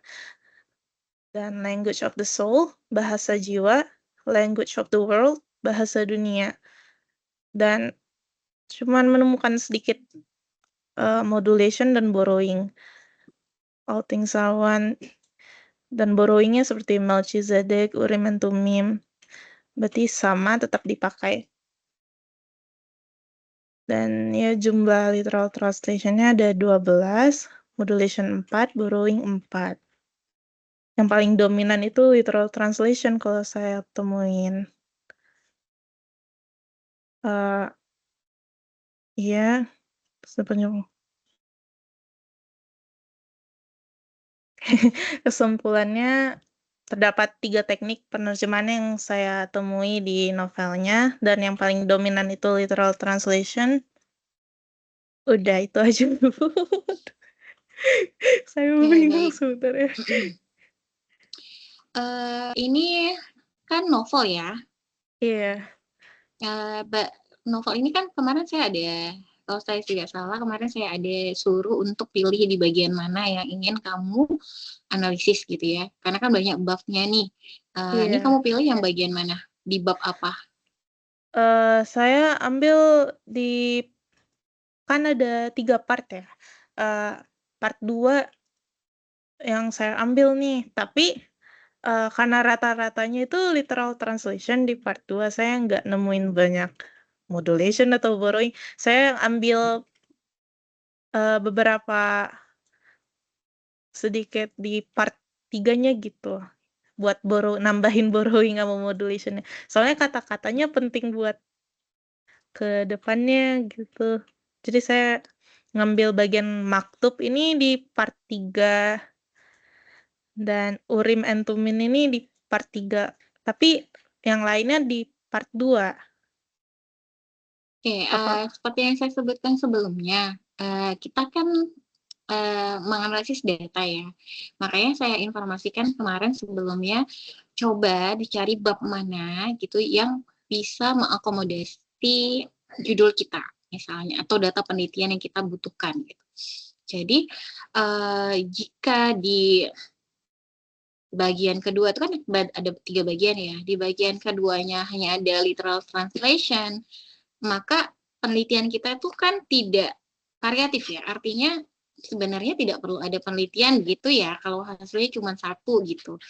Iya. Artinya, apakah memungkinkan nih kalau Alia misalnya, Alia benar kan? Iya. Apakah ada kemungkinan nih untuk Alia menganalisis keseluruhan novel? Agar Memungkinkan data sih. yang ditemukan juga bervariasi. Memungkinkan. Tapi kalau misalnya ada yang kelewatan atau karena salah saya gitu, kayak saya mungkin nggak tahu kalau itu bisa dimasukin, tapi saya nggak masukin, itu nggak apa-apa kah? Saya takut ada yang kelewat gitu. Makanya ketika kita meneliti sesuatu, kita lebih fokus ke data dulu ya, gitu. Karena data inilah yang menentukan hasilnya nanti, hasilnya apa gitu. Makanya kita fokus ke data sehingga nanti hasil yang didapatkan itu bervariasi. Saya yakin hasilnya bervariasi. Memang benar dalam novel itu lebih banyak kalau misalnya translations itu pasti ada kemungkinan bahwa ada banyak mendapatkan si literal translation tadi gitu. Itu tidak menutup kemungkinan karena novel ya. Kalau novel ini kan banyak nih. Nah, yang jadi apa tuh ya? Concern kita gitu. Karena kita kan mau mencari istilah filosofis. Nah, dari novel tersebut ada berapa banyak sih istilah filosofis? Kita belum masuk ke bagian teknik penerjemahan ya, kita baru menganalisis data dulu nih. Ada berapa banyak istilah filosofis dalam bab 2 misalnya? Ada berapa? Kalau misalnya hanya 3, 2, atau 4 gitu, oh berarti kita masih perlu data lain nih gitu dari bab 1 dan dari bagian 1 dan bagian 3 tadi gitu. Jadi kalau misalnya memungkinkan silahkan dianalisis keseluruhan novel bagian 1, 2, dan 3-nya. Kemudian cari data yang pertama sekali harus Alia cari adalah data istilah filosofis. Jadi begitu Alia baca nih novelnya, langsung ditandai di novel tersebut katanya. Oh, kata ini istilah filosofis. Oh, yang ini istilah filosofis. Jadi dilingkarin dulu, nanti ada muncul keseluruhan datanya berapa. Misalnya Berarti keseluruhan datanya itu ada 50 misalnya dari keseluruhan novel, atau ada 100 nih dari keseluruhan novel. Nah, 100 data itulah yang nanti akan kita klasifikasikan lagi teknik penerjemahannya. Nah, sesuai dengan teori yang kita gunakan, karena ini adalah istilah filosofis, biasa kita menggunakan si teorinya Eugene kalau saya tidak salah ya. Lebih banyak sih kalau nggak Eugene, Mona Baker nih biasanya. Kalau misalnya istilah-istilah filosofis, idiom, metafora, kontekstual, itu biasa kebanyakan teori yang digunakan adalah teorinya si Eugene atau si Mona Baker. Begitu. Jadi, perlu kita pastikan dulu nih dari data tersebut. Jadi kalau misalnya ada 100 data nih yang kita punya, terus kita analisis berdasarkan si teorinya Eugene. Nanti baru kita temukan nih, oh ternyata ada yang namanya tekniknya modulation, atau ada yang namanya teknik borrowing. Ternyata kita cek lagi, ternyata ada si amplifications. Ada lagi kita tengok ada adaptations gitu ya. Nah, cara kita pertama sekali yang dilakukan itu ya cari dulu datanya, si istilah filosofis ini, kita cari dapat, begitu dapat baru kita analisis berdasarkan si teorinya. Menurut si Eugenida tadi, literal translation adalah penerjemahan yang diterjemahkan secara aslinya gitu ya, tanpa ada perubahan makna, memang benar-benar secara literal begitu. Nah, kemudian setelah kita cek ada nih namanya adaptation misalnya. Terjemah adaptation ini yang katanya mengadaptasi dari kata lain misalnya gitu ya. Karena kan bahasa Indonesia ini kan dia adaptasinya bisa dari bahasa Arab, bisa dari bahasa yang lain kan gitu. Mengambil adaptasi dari bahasa lain misalnya gitu. Kemudian ada yang reduction nih, yang maknanya itu dikurangi gitu, reductions gitu maknanya gitu. Ada yang modulation tadi, borrowing dan lain sebagainya. Nah, caranya ya tadi seperti tadi gitu, kita analisis dulu datanya yang istilah filosofis itu.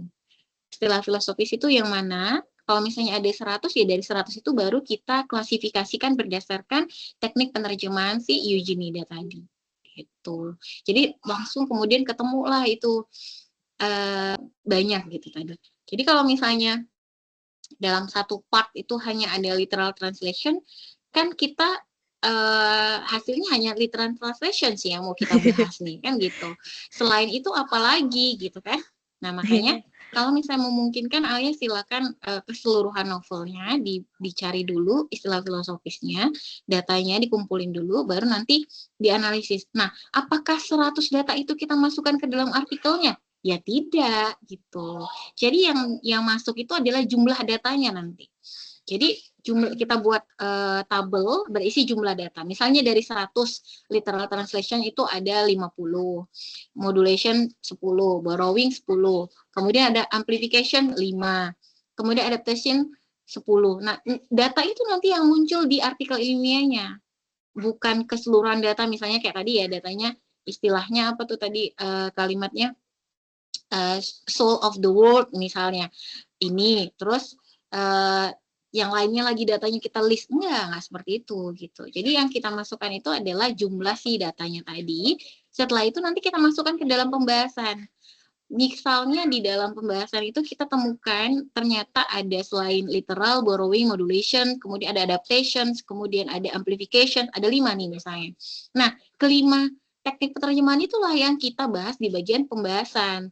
Kemudian contoh kalimatnya barulah kita ambil dari satu istilah filosofis yang ada di novel tersebut. Contohnya misalnya soul of the world gitu ya. Soul of the world kan itu kalau kita terjemahkan kan jiwa dunia misalnya gitu ya secara terjemahannya. Berarti kan dia masuknya ke literal translations. Ya udah, kita jelaskan dulu apa yang disebut dengan literal translations, baru kita masukkan ini adalah contoh dari literal translation yang terdapat dalam novel novel judulnya apa tadi? Saya lupa.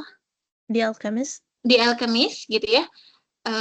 Sebagai berikut, titik 2, baru kita tuliskan 1, soul of the world, diterjemahkan menjadi jiwa dunia. Hal ini dikarenakan sesuai dengan bla bla bla bla bla bla. Kita jelaskan gitu, kenapa penerjemahannya itu disebut dengan penerjemahan si literal translations gitu ya. Gitu cara menganalisis di bagian pembahasannya tadi gitu. Jadi tidak keseluruhan data yang 100 itu kita masukkan, no, tetapi jumlahnya saja. Nanti yang kita bahas hanya 1 sampai 2 kata atau istilah filosofis yang menunjukkan bahwa dia menggunakan si teknik literal translation, menunjukkan bahwa dia menggunakan teknik si borrowing tadi gitu. Jadi paling tidak kamu hanya menjelaskan 10, kalau tadi 5 ternyata 5 teknik yang didapatkan atau yang dijumpai, berarti ada 10 istilah filosofis yang masuk ke dalam pembahasan artikel ilmiahnya kamu. Jadi tidak keseluruhannya. Hal ini juga bisa mengurangi tingkat plagiasi. Karena kan di Alchemist ini kan pasti ada online-nya kan. Kalau keseluruhan 100 data itu kita masukkan semua nih kata-katanya, sudah pasti dia nanti terindikasi plagiasi begitu, ya. Jadi sebenarnya batas ambang 30% itu udah paling logik ya, karena artikel ilmiah itu ya menulisnya seperti itu, tidak semua keseluruhan data kita tuliskan, tetapi jumlah atau total datanya tadi yang kita temukan berapa itu yang kita munculkan, kemudian yang kita bahas hanya beberapa kata yang mewakili dari si teknik-teknik tadi, gitu. Teknik-teknik yang kita temuin, gitu ya. Jadi kira-kira seperti itu nih yang bisa saya informasikan dulu. Nanti kalau misalnya sudah jadi artikel ilmiahnya, baru nanti saya berikan feedback yang lainnya ya. Oke, Alia, kira-kira sudah jelas? Berarti ini saya masukinnya teks sumber seperti ini atau quotes-quotesnya? Kayak kalimat. Kalau di artikel ilmiahnya nanti, yang kamu masukkan ya yang mewakili, misalnya literal translation-nya ada berapa? Kamu pilih aja 2, tetapi nanti buat daftar draft-nya atau daftar tabelnya itu tentang jumlah yang ditemukan. Misalnya literal translation ada 50. Yaudah kamu tuliskan misalnya nomor 1, teknik penerjemahan. Di bawahnya 1, literal translation, baru di sebelahnya kolom berikutnya itu buat jumlah data 50. Yaudah gitu aja, itu aja gitu. Jadi nanti di pembahasan baru kamu masukkan, misalnya pembahasan 1 mengenai teknik subjudulnya nih ya, teknik terjemahan pada novel The Alchemist, 1 literal translation. Literal menurut Eugene Nida atau menurut Nida tahun sekian, literal translation adalah terjemahan yang tidak mengubah bentuk bla bla bla dan lain sebagainya. Kemudian berikut ini merupakan contoh istilah filosofis pada novel The Alchemist yang menggunakan literal translation. 2, tuliskan misalnya language of God, 1 diterjemahkan sebagai bahasa Tuhan karena bla bla bla bla bla bla. Kamu jelaskan. Kemudian 2, language of the soul, bahasa jiwa diterjemahkan sebagai bahasa jiwa dikarenakan bla bla bla bla bla bla. Sudah selesai. Kemudian nanti 2, buat modulation translation. Menurut Eugene Nida, modulation translation adalah ini. Berikut ini adalah contoh penggunaan atau istilah filosofis yang terdapat pada novel The Alchemist yang menggunakan modulation translation. 2, tuliskan apa? Misalnya inability to choose, ketidakmampuan untuk memilih misalnya. Lose control of what's happening, kehilangan kendali atas hidup misalnya. Ya udah kamu jelaskan gitu. Jadi cara menyajikan datanya seperti itu. Ibu kalau misalnya udah selesai bikin karya ilmiahnya boleh dikirim di mana ya, Ibu? Nanti kamu masukkan ke tugas 3, atau sebelum masuk ke tugas 3 boleh kirim ke email saya. Nanti emailnya saya sematkan di WA group saja. Nanti ya ditunggu di WA group. Boleh. Pasti kayak banyak yang salah juga cuman. Iya, sepertinya ini yang inability to choose kan dia ketidakmampuan untuk memilih, itu kan dia literal translations. Tidak ada modulation di situ.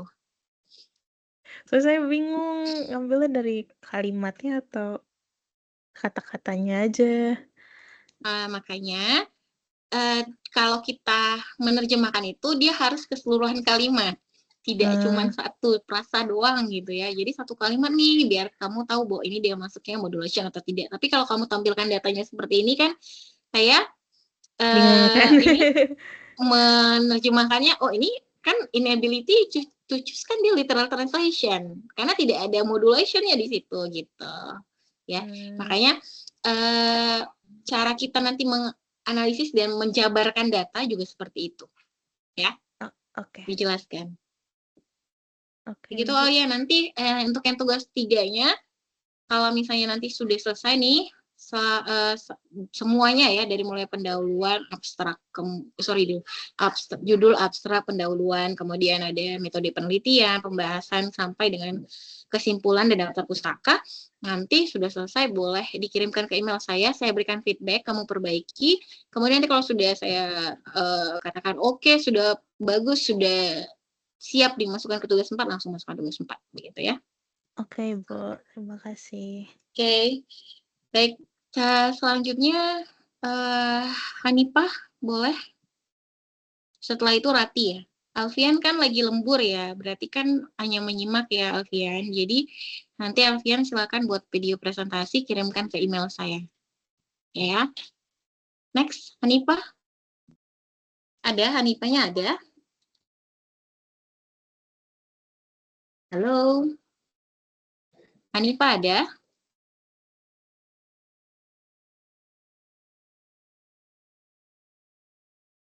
Hanifah bisa mendengar saya? Kalau Hanifah belum, Rati dulu deh kalau gitu.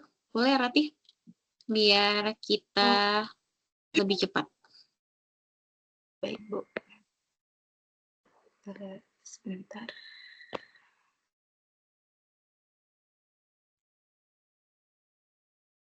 Kalau Hanifah masih rapat ya? Oke, Hanifah kita skip dulu. Nanti video presentasi buat di rumah, kirimkan ke email saya ya.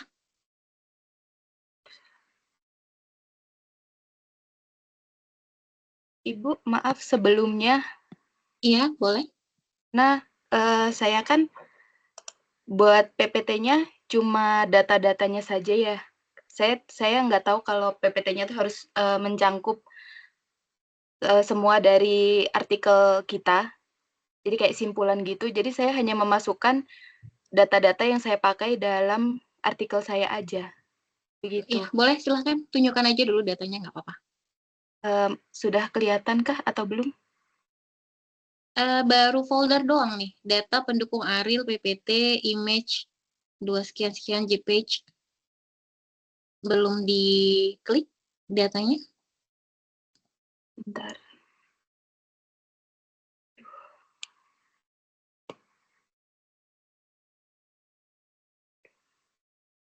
Belum ya, Ibu? Kalau di saya belum, masih data pendukung Ariel, kemudian ada image. Ada foto. Oh, bentar. Kalau yang teman-teman yang lain mana tahu? Sudah ada?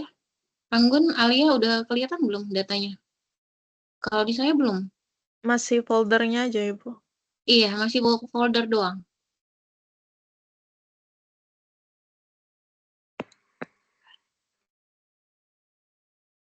Sudah, kenapa tidak bisa tampil?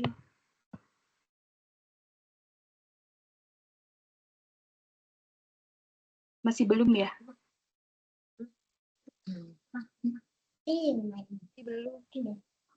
Tapi saya mah ada madu buah, ada pepok, apa lagi mah. Tapi mah Pak duduk diam.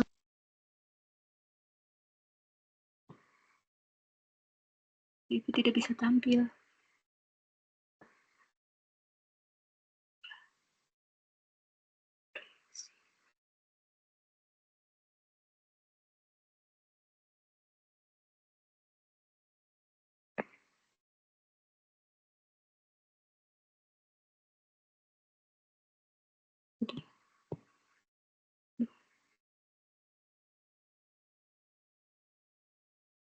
Ibu di saya udah dibuka tapi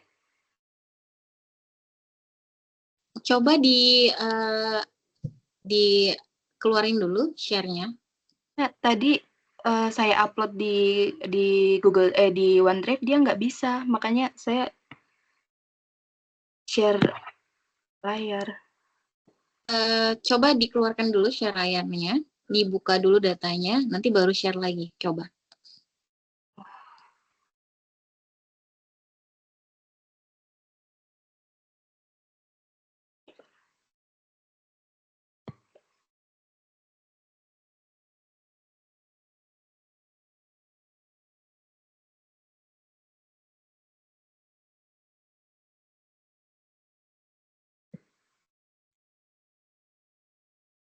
Sudah, masih belum ya? Iya, masih belum. Bisa? Di sini ini udah, cuma dia nggak mau tampil.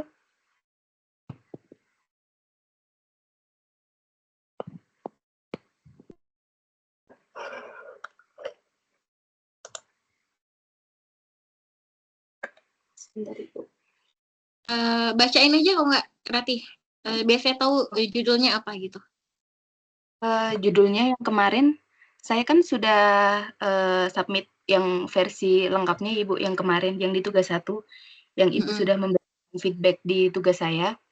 Karena judulnya ada sedikit perbaikan, jadi analisis teknik penerjemahan gaya bahasa kiasan pada lagu All I.S. dan When We Were Young oleh Adele. Terus di pendahuluan, saya mengutip dari buku penerjemahan umum pada pengertian teknik penerjemahannya. Saya ambil 2, pengertian teknik penerjemahan adaptasi dan penerjemahan harfiah, yang saya masukkan di bagian pendahuluan. Oke, ini Rati yang udah ini ya, sudah selesai ya semua ya? Ya, Bu. Oke. Lagunya kemarin kan saya suruh ganti judul ya, jadi analisis teknik penerjemahan gaya bahasa kiasan pada lirik lagu All I Ask dan When We Were Young ya, oleh Adele. Ya. Nah, oke. Karena ini Rati kan udah semua ya. Ya. Saya maksudnya itu pengen lihat data penelitiannya. Kan Ya. gitu. Nah, karena ini udah selesai, nanti saya coba periksa lagi untuk keseluruhan isinya. Nanti saya berikan feedback mengenai keseluruhan isinya, ya. Dari mulai pendahuluan sampai dengan daftar pustaka. Kalau di tugas 1 kemarin saya cek kelengkapannya dulu, misalnya kemarin ada judulnya saya suruh perbaiki dulu gitu. Kemudian saya juga ada beberapa lihat kamu gunakan kata penulis gitu ya. Dalam artikel ilmiah tuh kita tidak menuliskan kata penulis, tetapi kita menggunakan kalimat pasif misalnya. Misalnya nih, penulis ingin penulis menunjukkan bahwa misalnya gitu kan. Nah, terjemahan ini bersifat ini misalnya. Langsung kita buat penerjemahan ini bersifat ini dikarenakan gitu. Jadi tidak ada kata-kata penulis lagi gitu di dalam artikel ilmiah. Jadi tidak ada kata personal lagi di situ, saya, penulis, peneliti dan lain sebagainya. Itu kata-katanya lebih baik dihindari dan diganti menjadi kalimat pasif gitu ya. Kemudian ada banyak kesalahan dalam penulisan dan pengejaan gitu. Jadi penulisan ini juga masuk dalam poin penilaian. Jangan sampai gara-gara salah ketik, kemudian ada ejaan yang kurang dan lain sebagainya, itu mengurangi nilai. Karena seharusnya itu sudah tidak jadi masalah lagi gitu ya. Seharusnya hal-hal yang penulisan itu harus sudah tidak menjadi masalah di kemudian harinya gitu. Jadi usahakan setelah nanti kamu tulis, kamu baca lagi gitu keseluruhan artikel ilmiahnya. Kalau sudah dibaca, pastikan kamu akan menemukan kata-kata yang misalnya nih salah eja, salah tulis dan lain sebagainya, itu bisa langsung diperbaiki. Kemudian baru kita submit ke tugasnya gitu, untuk menghindari itu. Nah, karena datanya ini saya pun juga nggak bisa lihat kan, karena kamu nggak bisa share, jadi saya nggak bisa kasih pendapat nih apakah yang sudah kamu analisis ini datanya ini sesuai atau tidak. Jadi supaya kita tidak lama-lama juga gitu ya, nanti Rati boleh deh kamu kirimkan video presentasi dari data penelitian kamu, kirimkan ke email saya, nanti baru saya berikan feedback melalui WA gitu ya, atau melalui email kembali gitu. Oke, kira-kira bisa dipahami ya? Ya. Oke, karena di kita ini nggak kelihatan gitu, jadi di saya tuh nggak kelihatan datanya gitu. Jadi ya saya pun mau ngasih feedbacknya apa gitu nggak tahu kan. Tapi karena kamu sudah buat dari awal sampai dengan akhir, nanti saya akan cek kembali untuk kelengkapannya. Ini hanya sekilas saja sih, tadi saya sorry yang di tugas 1 itu saya sekilas saja membaca ada banyak ejaan yang tidak terini gitu ya. Nah, nanti di tugas 3 ya, itu nanti saya akan berikan feedback-nya lagi gitu. Tapi sekarang Ibu akan saya cek dulu ya. Nanti 2-3 hari ini kamu ingatkan lagi saya, Rati, untuk feedback yang keseluruhan artikel ini sudah kamu buat ya. Ingatkan saya lagi melalui WA. Oke? Ibu Nah, mohon nanti ya silakan. Nanti di tugas 2 saya submit yang koreksi yang kemarin atau saya ikut tugas Ibu yang di kolom tadi ya? Tulis tugas yang kutipan aja. Oh. Yang tugas yang di kutipan yang tadi. Sesuai dengan tabel itu ya. Nanti di tugas 3 baru masukkan yang artikelnya. Ya. Tapi pun yang di tugas 3 artikel itu nanti setelah revisi dari saya ya, setelah feedback dari saya 2-3 hari ini ya. Baik, Bu. Oke. Jadi nanti artikel saya yang versi lengkap dikirim ke email Ibu ya? Jadi Ibu cek personal lewat email gitu kan? Nggak usah dikirim, karena kan udah sama saya. Di tugas 1 kan udah ada. Nggak usah dikirim lagi. Yang Berarti dikirim ke saya itu adalah data penelitiannya. Video presentasi data penelitian kamu. Semuanya data penelitian yang ada. Bukan bentuk presentasi dari bagian pendahuluan dan lain sebagainya, nggak usah. Hanya data penelitiannya aja. Dipresentasikan ke saya. Ya, kamu jelaskan data penelitiannya. Gitu. Oke. Ya. Nanti videonya kirimkan ke saya melalui email. Ini sama dengan si teman-teman yang lain yang belum presentasi pada hari ini. Teman-teman yang lain harus membuat video presentasi yang dikirimkan ke saya melalui email. Kalau tidak ada data penelitiannya, saya tidak akan ACC untuk tugas 3 dan 4-nya. Ya, karena saya belum tahu nih data penelitiannya bisa dipakai atau tidak. Gitu. Kayak tadi Alia kan ketemu kendala ternyata setelah dicek ternyata harus 1 novel begitu. Kan kita langsung tahu nih ada solusinya gitu. Jadi tidak bisa kita sembarang.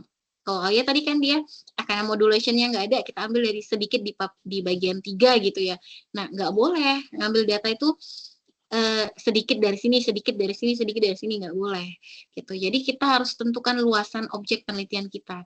Kalau misalnya kita tidak temukan di bagian kedua, berarti harus keseluruhan novel kita cek gitu, dari bagian 1, 2, dan 3. Nggak bisa kita comot di bagian di bagian 2 ada sedikit gitu, di bagian 3 ambillah sedikit gitu, nggak bisa. Ya, jadi nanti hasilnya dia tidak objektif gitu. Jadi kalau ada kendala-kendala seperti Alia tadi kan kita bisa tahu, oh data penelitiannya ini harusnya diambil dari keseluruhan novel. Berarti Alia punya tugas untuk ngambil data di bagian keseluruhan novel tadi. Gitu. Ya. Oke, Rati? Ya.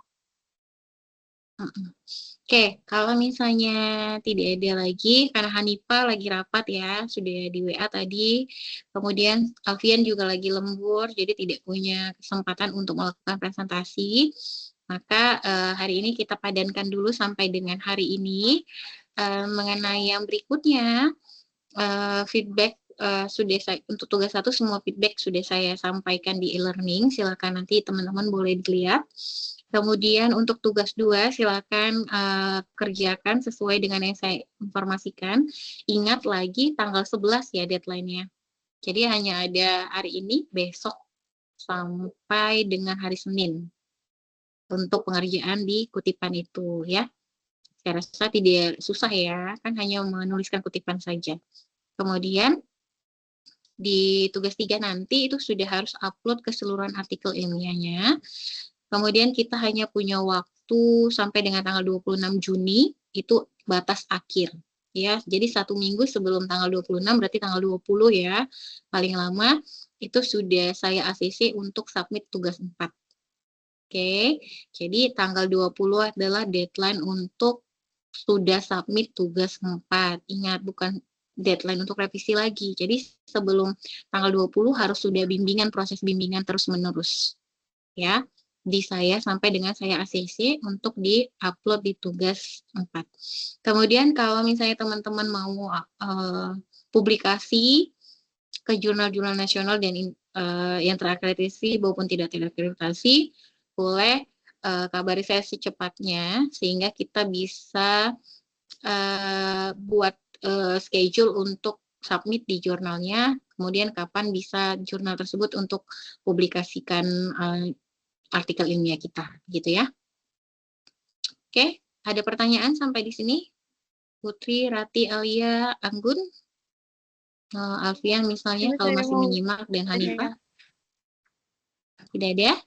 Kalau tidak ada, Berarti ada. Ya, silakan Putri. ya, ini berarti saya bikin video presentasi itu, Ibu. Kalau yang hari ini sudah presentasi, ya sudah, selesai. Putri belum ya? Belum. Oh iya ya, Putri belum ya. Ya Putri buat video presentasi deh, atau sekarang bisa? Oh, bisa. Kamu pilih mau bikin video presentasi atau mau presentasi sekarang. Nah, kamu boleh pilih deh, Putri.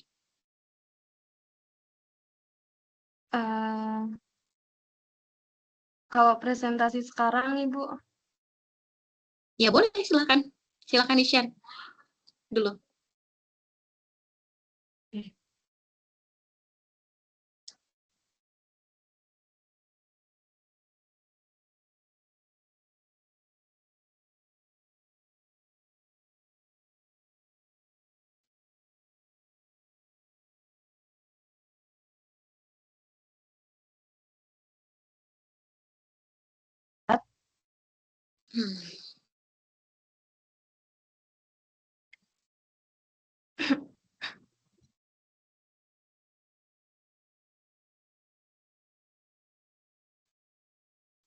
Sudah kelihatan? Boleh, silakan Putri. Udah. Ya. Data penelitian artikel ilmiah, analisis, judulnya yang saya ambil itu adalah analisis teknik dan kesepadanan penerjemahan ungkapan idiomatik dalam cerpen The Cactus karya O. Henry. Sebelum itu saya akan menjelaskan dulu pengertian idiom itu sendiri. Menurut Mona Baker, idiom memiliki makna khusus yang berbeda dari makna kata-kata sehingga sering menimbulkan kesulitan dalam pemahaman maupun penerjemahan. Hal ini terjadi karena idiom berkaitan dengan budaya, situasi, dan konteks tertentu. Dalam karya sastra sendiri, idiom sering digunakan untuk memperkuat emosi, memperindah gaya bahasa, dan membuat dialog terasa lebih alami. Alasan saya mengambil cerpen ini adalah karena cerpen The Cactus karya O. Henry ini menceritakan tentang sang tokoh utama pria itu menyesali kegagalannya menjalin hubungan dengan wanita yang dicintainya. Kesalahpahaman terjadi karena sang tokoh utama pria ini tidak memahami pesan berbahasa Spanyol yang sebenarnya berisi penerimaan lamaran dari wanita tersebut. Jadi berikut data penelitian yang mungkin belum sempurna yang saya temukan pada cerpen ini. Di data 1 itu ada idiomnya itu at ease, bahasa sumbernya itu at ease, dan bahasa sasarannya terlihat tenang, teknik yang digunakan modulasi, dan kesepadanannya sepadan. Maksud dari kesepadan adalah sepadan itu makna dari bahasa sumber dapat tersampaikan dengan baik dalam bahasa sasaran meskipun bentuk atau struktur kalimat mengalami perubahan sehingga terjemahan tetap alami dan mudah dipahami. Data yang kedua itu ada idiom take one's time. Bahasa sumbernya she took her time explaining. Bahasa sasarannya menjawab dengan santai. Teknik yang digunakan adaptasi, kesepadannya sepadan. Data ketiga itu ada idiom lost her. Bahasa sumbernya how he had lost her. Maknanya itu kehilangan secara emosional. Bahasa sasarannya kehilangan dia. Teknik yang digunakan modulasi, kesepadanannya sepadan. Keempat itu ada idiom came back to him. Bahasa sumbernya came vividly back to him. Maknanya teringat kembali. Bahasa sasarannya terlintas kembali. Teknik yang digunakan kepadanan lazim, kesepadanannya sepadan. Data kelima itu ada come up on pedestal, bahasa sumbernya itu come up on his pedestal, maknanya diagungkan atau dianggap sangat tinggi, bahasa sasarannya menempatkan pada posisi tinggi. Teknik yang digunakan modulasi, kesepadanannya sepadan. Data keenam itu ada burned before him, bahasa sumbernya incest that she had burned before him, maknanya itu memuja atau mengagungkan, bahasa sasarannya memuja dirinya. Teknik yang digunakan adaptasi, kesepadanannya sepadan. Data ketujuh itu ada drink alone. Bahasa sumbernya complaining at being allowed to drink alone. Bahasa sasarannya mengeluh karena harus minum sendiri. Maknanya itu minum sendirian. Dalam konteks sosial atau kesepian, tekniknya yang digunakan literal, kesepadanannya sepadan. Data ke-8 ada take her cue. Bahasa sumbernya, she took her cue from his manner. Maknanya itu mengikuti atau menyesuaikan diri. Bahasa sasarannya, ia mengikuti sikapnya. Teknik yang digunakan padanan lazim, kesepadanannya sepadan. Data ke-9 itu ada to snow and ice. Bahasa sumbernya itu turn to snow and ice. Makna yang digunakan menjadi dingin secara emosional.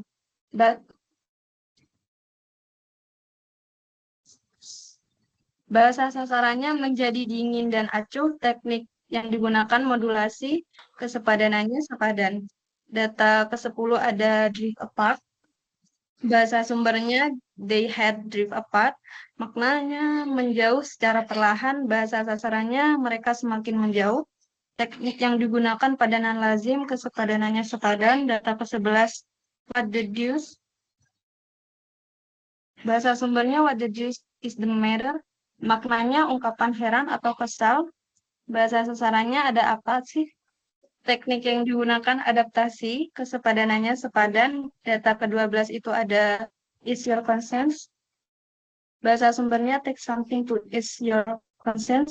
Maknanya mengurangi rasa bersalah. Bahasa sasarannya menenangkan diri. Teknik yang digunakan modulasi, kesepadanannya sepadan. Jadi total modulasinya itu ada 5 data, adaptasinya 3 data, padanan lazimnya 3 data, literal 1 data, dan sepadanannya ada 12 data. Oke, sekian. Terima kasih. Oke, coba masuk ke bagian data tadi. Datanya mana? Coba saya lihat. Ini, Bu. Jadi totalnya saya menemukan idiomnya itu ada 12 data. Dari keseluruhan cerpen. Iya. Kan rumusan masalah kamu kan ingin mengetahui idiom apa saja yang terdapat pada novel. Ya kan?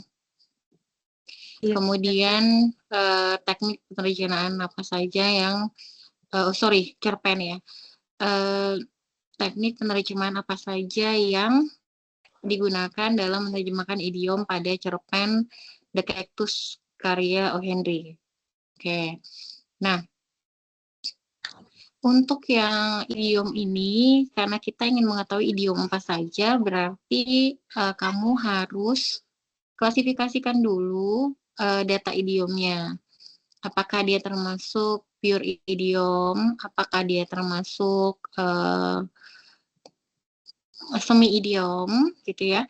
Itu harus ada di breakdown dulu, gitu. Nanti kalau sudah di breakdown, baru dianalisis teknik penerjemahannya.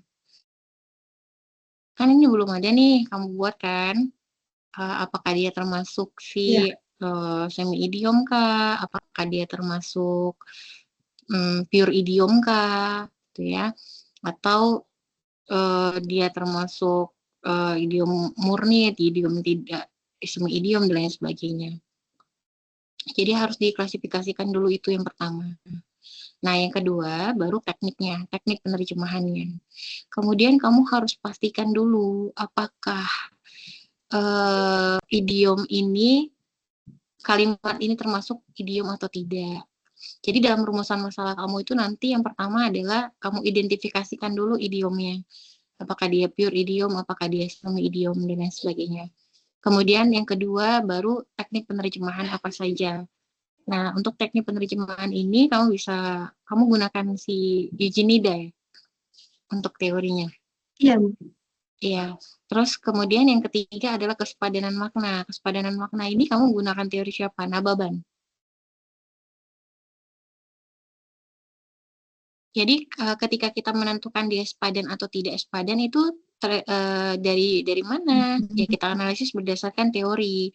Teorinya siapa? Biasanya untuk yang kesepadanan itu teorinya kita gunakan teorinya Nababan.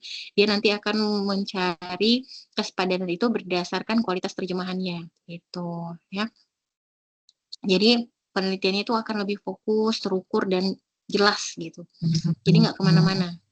Jadi yang pertama kita identifikasikan dulu idiomnya, kemudian yang kedua untuk teknik penerjemahannya dari si Eugenida tadi, yang ketiga baru kesepadanan maknanya, apakah dia sepadan atau tidak, dari mana, dari si teori Nababan, gitu. Kemudian untuk yang idiom tadi, nah untuk yang idiom ini apakah kamu sudah cek ini termasuk idiom atau tidak dalam Belum secara ya belum termasuk secara idiom. menyeluruh, Ibu. Nah, dicek dulu Belum. ini drift apart ini apakah idiom atau tidak, gitu ya. Saya rasa kalau drift apart ini yang data ke-10 ini dia nggak termasuk idiom gitu ya.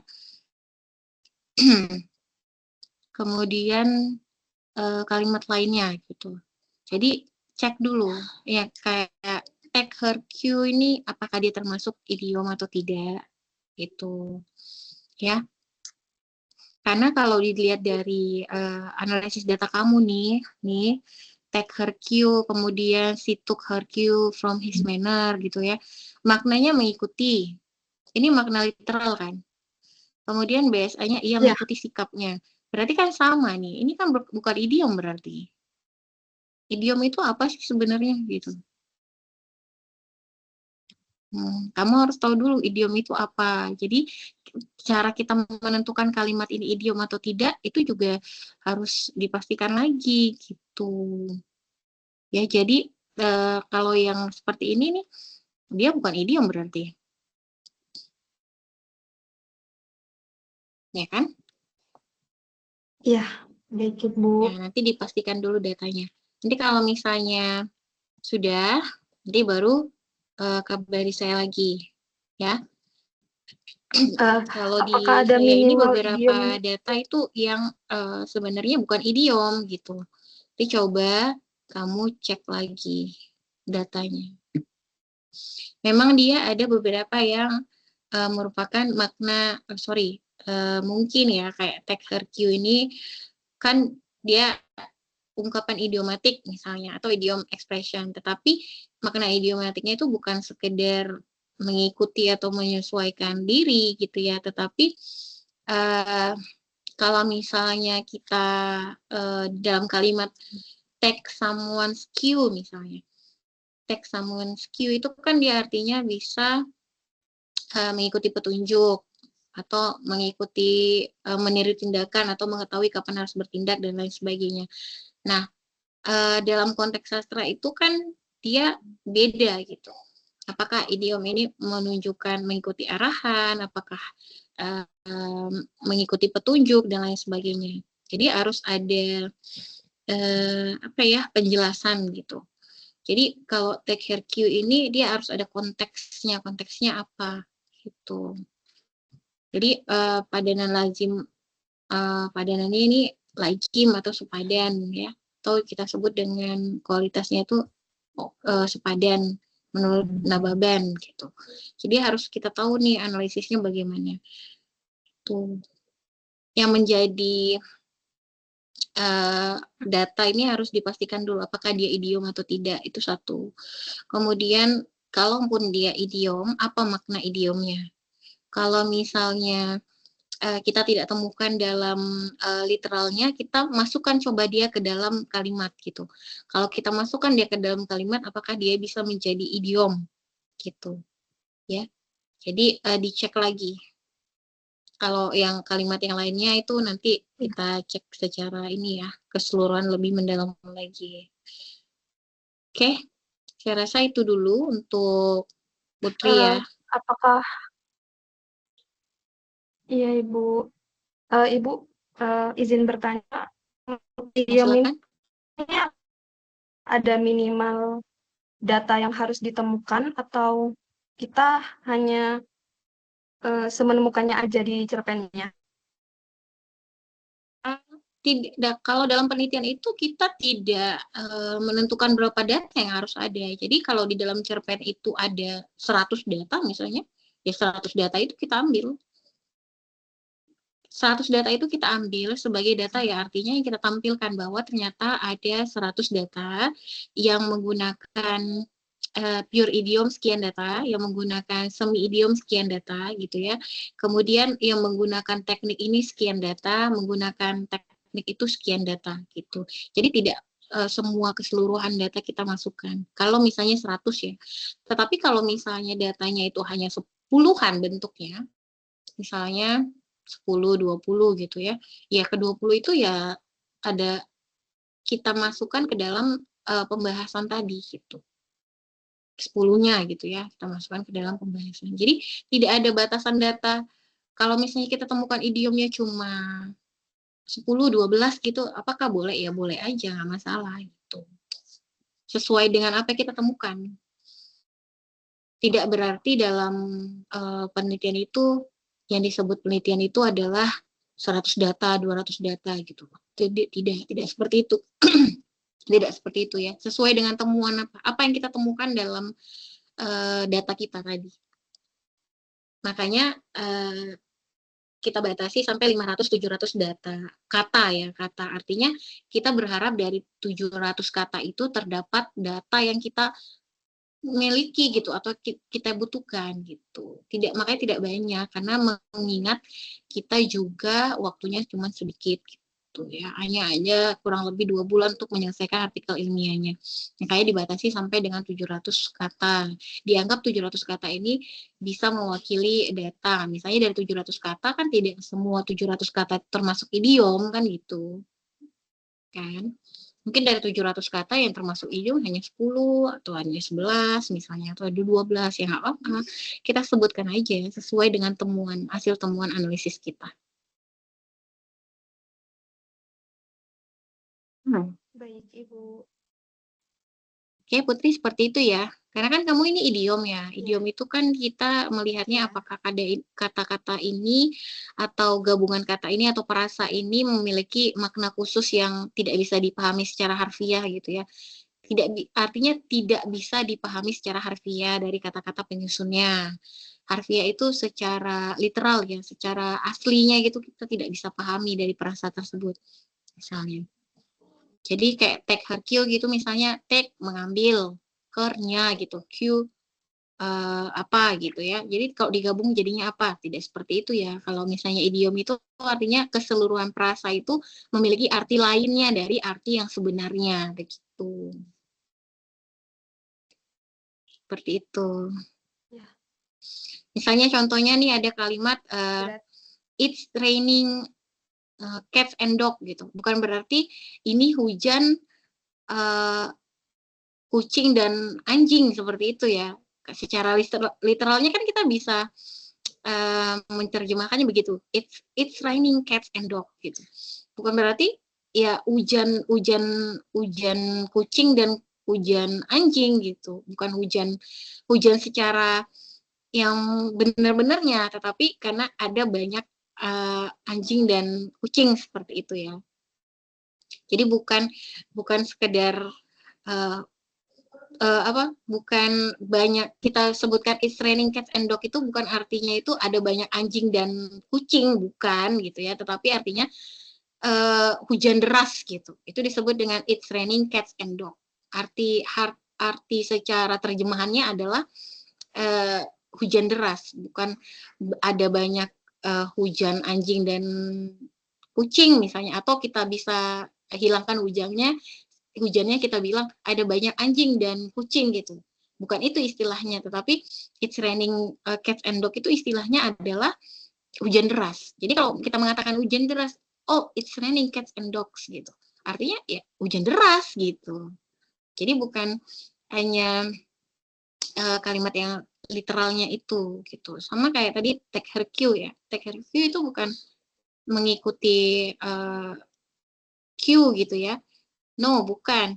Tetapi kita artinya adalah mengambil isyarat. Mengambil isyarat itu mengambil tindakan isyarat atau mengikuti tindakan atau petunjuk seseorang gitu. Jadi tidak bisa kita terjemahkan secara literal gitu ya. Seperti itu. Bukan artinya kita mengambil secara literal gitu ya, mengambil isyarat atau petunjuk, bukan, tetapi kita mengikuti itu artinya. Bukan take dalam acara mengambil. Seperti itu ya, Putri ya.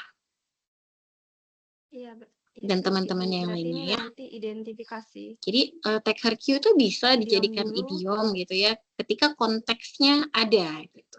Jadi harus ada konteksnya dia. Kita sebutkan dulu take itu take her cue itu artinya mengambil isyarat petunjuknya misalnya. Kemudian di bawahnya baru kita buat artinya adalah mengikuti isyarat. Barulah dia bisa disebut dengan idiom. Karena yang pertama itu kan arti arti secara literalnya harus kita buat dulu tuh Putri, biar ada perbandingan bahwa ini idiom loh gitu cara penyampaian datanya. Jadi secara literal dulu kita sebutkan bahwa take her cue artinya adalah mengambil isyarat, tetapi di bawahnya secara idiomnya, secara kontekstualnya, makna kontekstualnya artinya adalah mengikuti arahan atau mengikuti isyarat, bukan mengambil tetapi mengikuti. Ya. Jadi kurang lebih seperti itulah. Oke, ada yang mau tanyakan lagi kira-kira sebelum kita akhiri? Berarti ini nanti identifikasi idiom dulu, baru teknik penerjemahan, lalu kesepadanannya ya, Ibu? Iya, benar. Dia urutannya nanti di bagian pembahasan kamu itu ada identifikasi idiom. Kamu tentukan dulu bahwa apakah dia semi idiom, apakah dia pure idiom gitu ya. Kemudian untuk yang berikutnya baru masuk ke teknik penerjemahannya, kemudian masuk ke kesepadanan tadi. Sepadan atau tidak. Baik. Oke. Baik, terima kasih, Bu. Iya, sama-sama. Oke, saya rasa itu dulu untuk hari ini. Mengingat waktu kita juga sudah 2,5 jam ya kita sharing mengenai data penelitian. Semoga apa yang saya sampaikan dan apa yang teman-teman presentasikan bisa memberikan ilmu yang baru bagi teman-teman dalam penulisan artikel ilmiah. Ya, saya akhiri.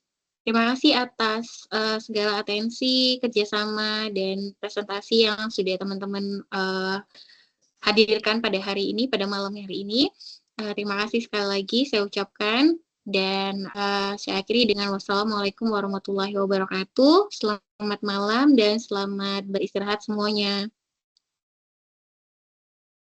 Bu, ini recordingnya nanti dikemanain ya? Nanti kamu selesaikan aja recordingnya. Kalau misalnya Alia udah selesai recording, nanti saya minta linknya. Alia nanti cek lagi di bagian masuk lagi ke sign in ke aplikasinya. Setelah itu lihat link Tuweb 2, nanti ada recordingnya, berikan ke saya linknya agar bisa saya bagikan ke teman-teman. Oke. Oke ya. Oke, Alia stop recording aja. Oke. Oke, sebelumnya satu lagi, boleh foto dulu dokumentasi nggak? Teman-teman boleh foto dulu, kita dokumentasi. On cam dulu boleh, on cam.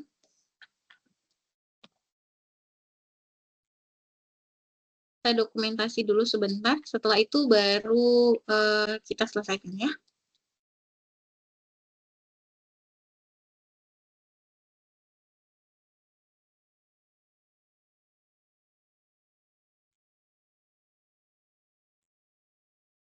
Boleh yang lainnya, sebentar aja 5 menit nggak sampai nih.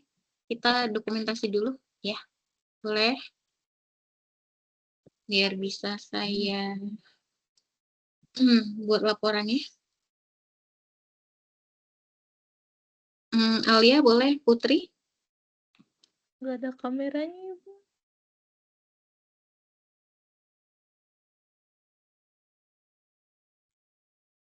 Bisa? Alia dan Putri? Alfian atau Hanifa boleh skip boleh ya, karena lagi rapat dan lagi lembur ya. Putri sama Alia boleh, biar lebih cepat? Bisa atau tidak? Nggak bisa, Ibu. Nggak ada kameranya, maaf. Oke ya. 1, 2, 3. Oke, 1, 2, 3.